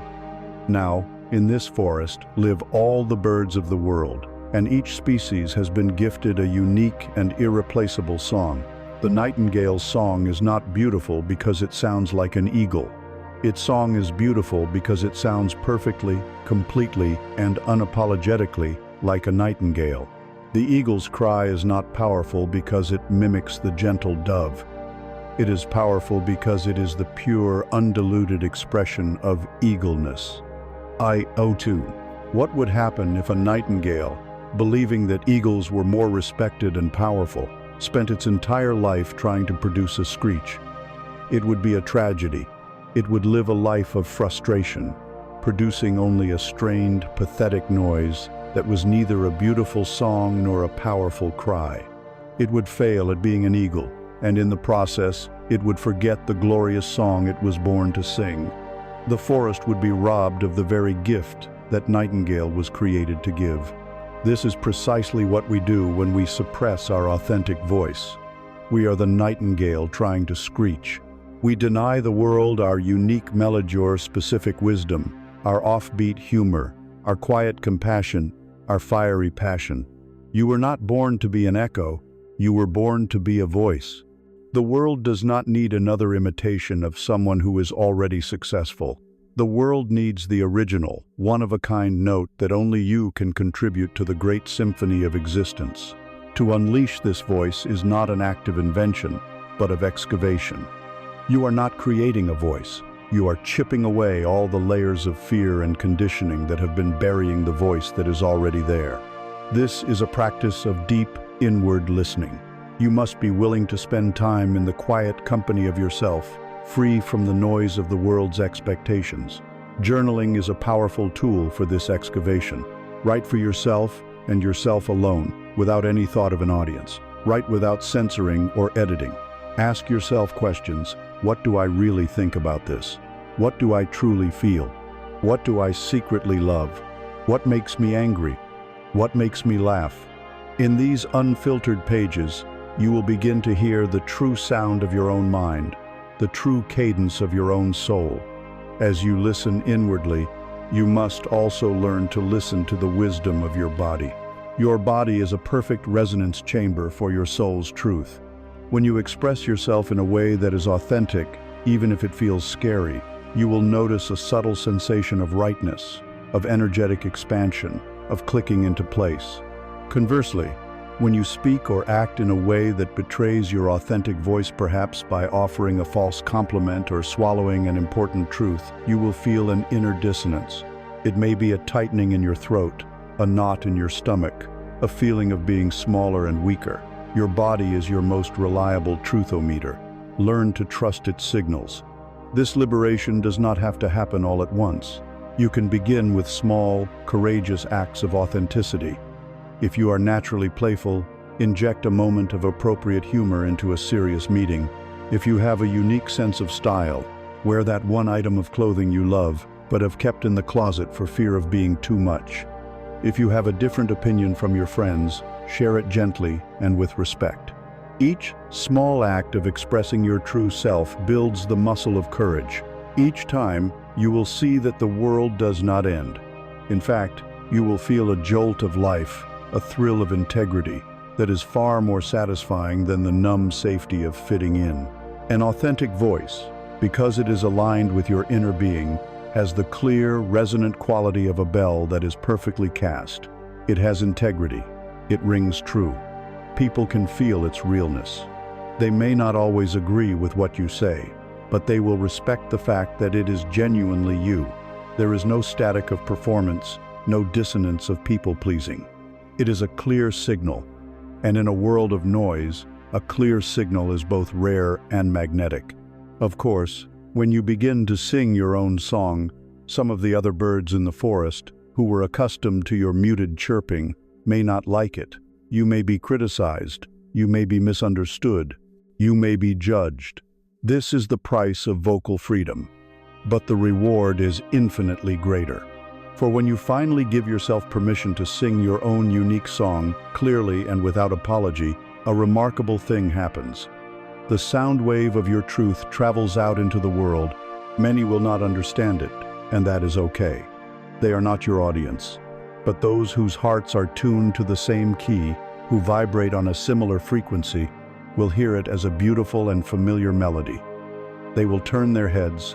They will recognize it as a call from one of their own. This is how you stop searching for your people and, instead, begin the magical process of attracting your tribe. You have found the courage to sing your own song in the great forest of the world. You have learned that your authentic voice, born from your unique purpose, is a sacred instrument. As you begin to express this true sound, clearly and without apology, a profound shift in the very physics of your social universe begins. The desperate, exhausting search for acceptance begins to cease. The sound wave of your truth travels outwards, a clear and resonant signal. Many will not understand it or appreciate it, and that is perfectly okay. They are tuned to a different station, but those whose hearts are keyed to the same music will hear it. They will hear it as a familiar and beautiful melody across a crowded room, a call that says, "You are not alone." This is the magical and natural process by which you stop chasing connection and begin, instead, to attract your tribe. To truly understand the power of this principle, we must first examine its opposite, the deep and specific loneliness of the chameleon. The chameleon is a master of survival. Its primary strategy is to blend in. It assesses its environment and changes its colors to match, hoping to be safe, to be accepted, to go unnoticed by predators. In the human world, this is the strategy of the people-pleaser. It is the person who constantly changes their opinions, their tastes, and even their personality to match the group they are with. They laugh at jokes they do not find funny. They agree with views they secretly oppose. They feign interest in hobbies that bore them. They are a social chameleon. and their goal is universal likability. But the chameleon strategy comes with a tragic, paradoxical cost. In succeeding at blending in, it becomes invisible. In trying to be liked by everyone, it is truly known by no one. Its connections are built on a foundation of falsehood, on a carefully constructed persona. This leads to a profound and heartbreaking loneliness. The loneliness of being in a room full of people who like you, but feeling completely and utterly unseen, because the you they like is not the real you. It is the loneliness of a performer who is applauded for their mask, while their true face remains hidden and starved of affection. This is the dead end of seeking universal approval. The goal of a rich and fulfilling life is not to be liked by the masses, but to be deeply known and cherished by the few whose souls resonate with your own. This is your tribe. The art of attracting this tribe requires a complete shift in strategy, from the frantic, outward-facing work of the chameleon to the quiet, inward-facing work of the bonfire. Imagine your authentic self, your passions, your values, your unique voice, your purposes, a great bonfire on a dark and quiet night. Your only job is not to run around the forest begging for moths and other creatures to come to you. Your only job is to burn. You must tend to your own fire, to be as fully, unapologetically, and brilliantly yourself as you can be. Every fire is unique. Some are roaring, crackling infernos, built from massive logs of passionate intensity.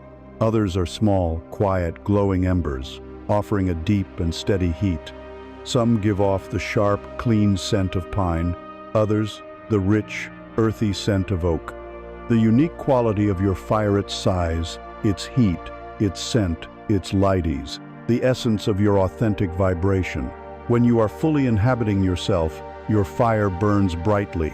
Its light and its warmth radiate outwards into the darkness as a clear, honest signal. The creatures of the forest will respond to this signal according to their own nature. Those who prefer the cold or the shadows will stay away. Those who are startled by the light will retreat. You must not take this personally. Your fire is simply not for them. But there are other creatures, the ones who have been wandering in the dark, cold night, who are specifically seeking the kind of warmth and light that only your fire can provide. They are drawn to the specific scent of your burning wood. They find the quality of your light illuminating and your particular heat comforting. They will emerge from the trees, not because you chased them, not because you begged them, but because it is their nature to be drawn to a fire like yours. They will come and sit with you, sharing their own stories in the beautiful, flickering light of your authentic being. These are the members of your tribe. You do not find them, you do not recruit them, you simply burn, and they gather. Therefore, the work of finding your people is, paradoxically, the work of forgetting about finding them and focusing entirely on building your own fire. This is how you become a clear beacon. This is where all the inner work we have discussed converges into a single, powerful practice of attraction. First, you must gather your fuel. The fuel for your fire is your passion, your purpose, and your joy. What makes you feel alive? What are you curious about? What activities connect you to your deepest self? This is your wood. A life spent waiting for others to provide entertainment and meaning is a life of damp, smoldering logs. To build a bright fire, you must be actively engaged in your own life, pursuing your own interests, cultivating your own joy. A bright, hot fire is interesting. It is a sign of life. This is what attracts others. Second, you must clear the smoke. The smoke that obscures your light is made of your fears, your insecurities, your unprocessed wounds, and your inauthenticity. The work of embracing your imperfections, of mending your cracks with the gold of self-compassion, of letting go of the need to be right. All of this is the process of clearing the smoke from your fire. A smoky, sputtering fire is confusing and unpleasant. A clean burning fire sends out a clear, inviting signal. Third, you must build a proper fire ring. This is the crucial role of your boundaries.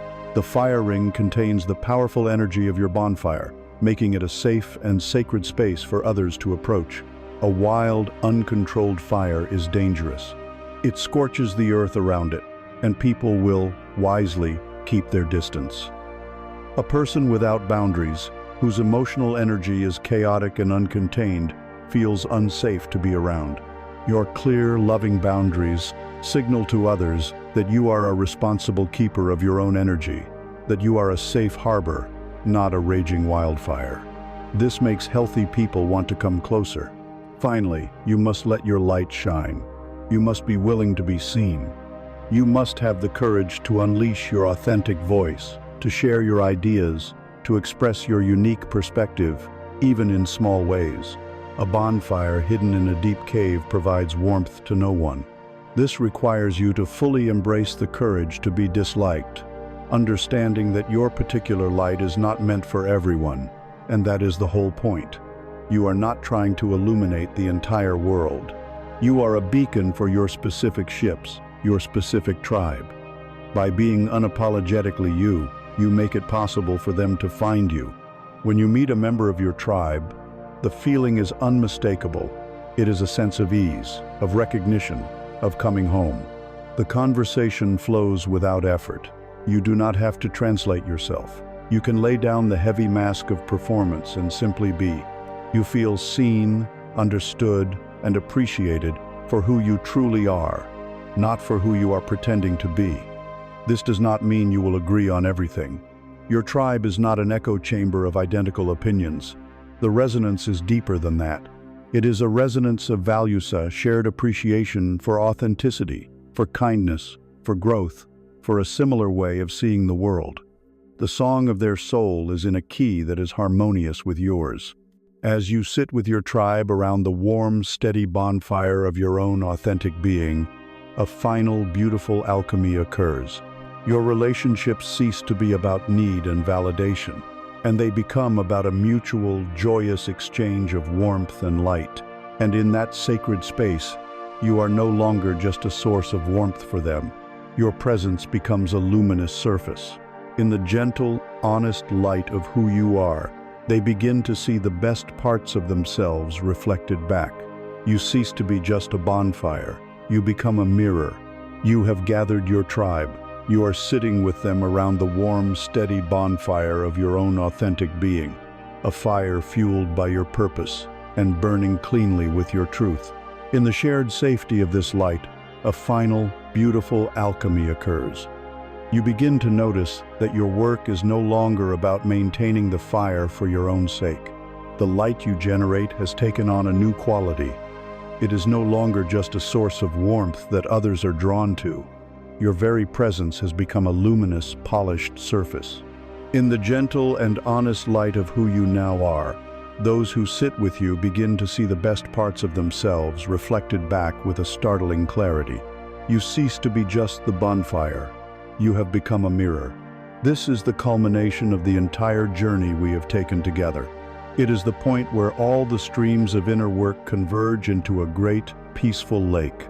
You began by daring to displease, by finding the courage to stand firm in your own truth. You discovered the resonant power of your own stillness, realizing that presence is a gift.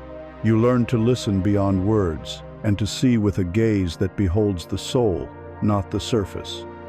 You found the profound grace in your own imperfection, mending your cracks with the gold of self-compassion. You built a fence of loving boundaries around the sacred garden of your spirit, and from that safe space, you began to tune your very vibration, becoming a conscious gardener of your thoughts. You found the quiet confidence of purpose, unleashed your unique voice, and allowed your authentic fire to draw your tribe to you. Each of these steps was an act of polishing. With each piece of inner work, you have been wiping away another layer of dust from the surface of your own consciousness, the dust of fear, the grime of the ego, the smudges of neediness and judgment. The final result of all this loving labor is not a more impressive self, but a clearer self. You have become a clean mirror. To understand the power of this, we must understand the nature of human interaction. Most of us walk through the world as distorted mirrors. We are cracked by our own unhealed traumas, so we reflect a broken image back to those we meet. We are curved by our own agendas and desires, so we reflect a warped, funhouse version of others, one that serves our own needs. We are clouded by our judgments and insecurities, so the reflection we offer is dull, smudgy, and unclear.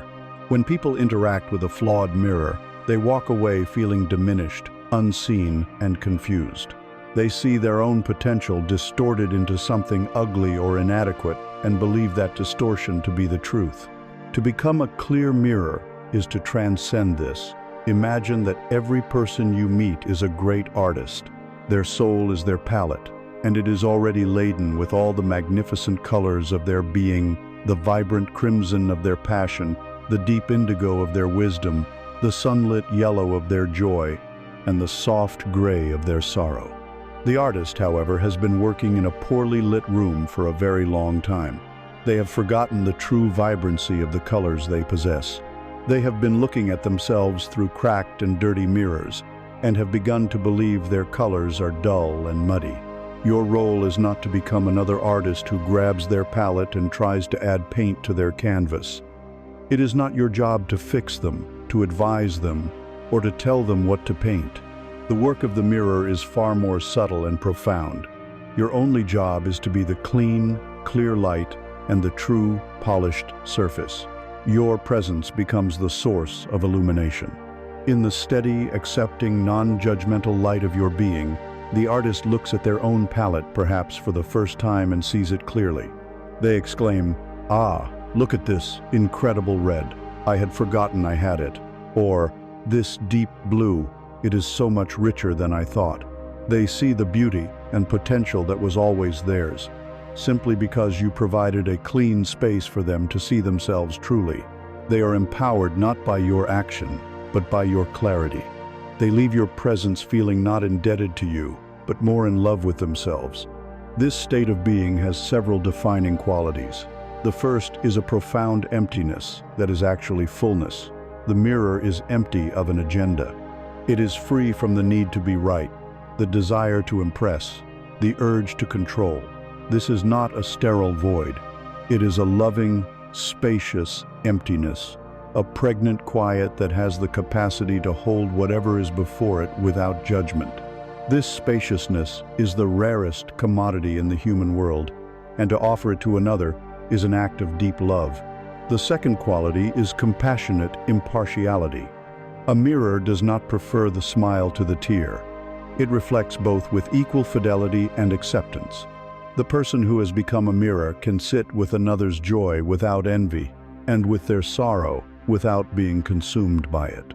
They can hold the totality of another person's human experience in their peaceful awareness, and this allows the other person to accept the totality of their own experience. It says, "All of you is welcome here. Your light and your shadow are both safe with me."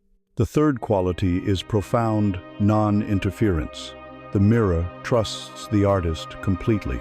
It does not offer suggestions on which color to use.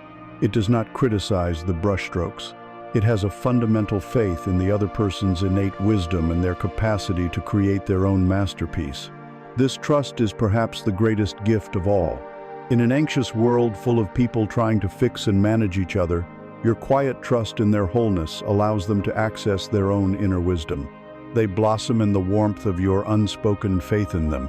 This, then, is the pinnacle of authentic charm. The journey that began with the desire to be liked without being fake finds its ultimate expression in a state that is beyond both liking and fakeness. It is a state of pure being. The most magnetic person is not the most interesting person in the room. They are the person in whose presence you feel most interesting yourself. They are not the most brilliant. They are the one in whose presence you discover your own brilliance. They are not the most powerful. They are the one in whose presence you connect with your own power. When people leave you, the feeling they take with them is not, "What a charming and impressive person." The feeling is, "I feel so good about myself. I feel so clear, so capable, so alive." You have given them the greatest possible gift, a true reflection of their own light. And this state requires no effort.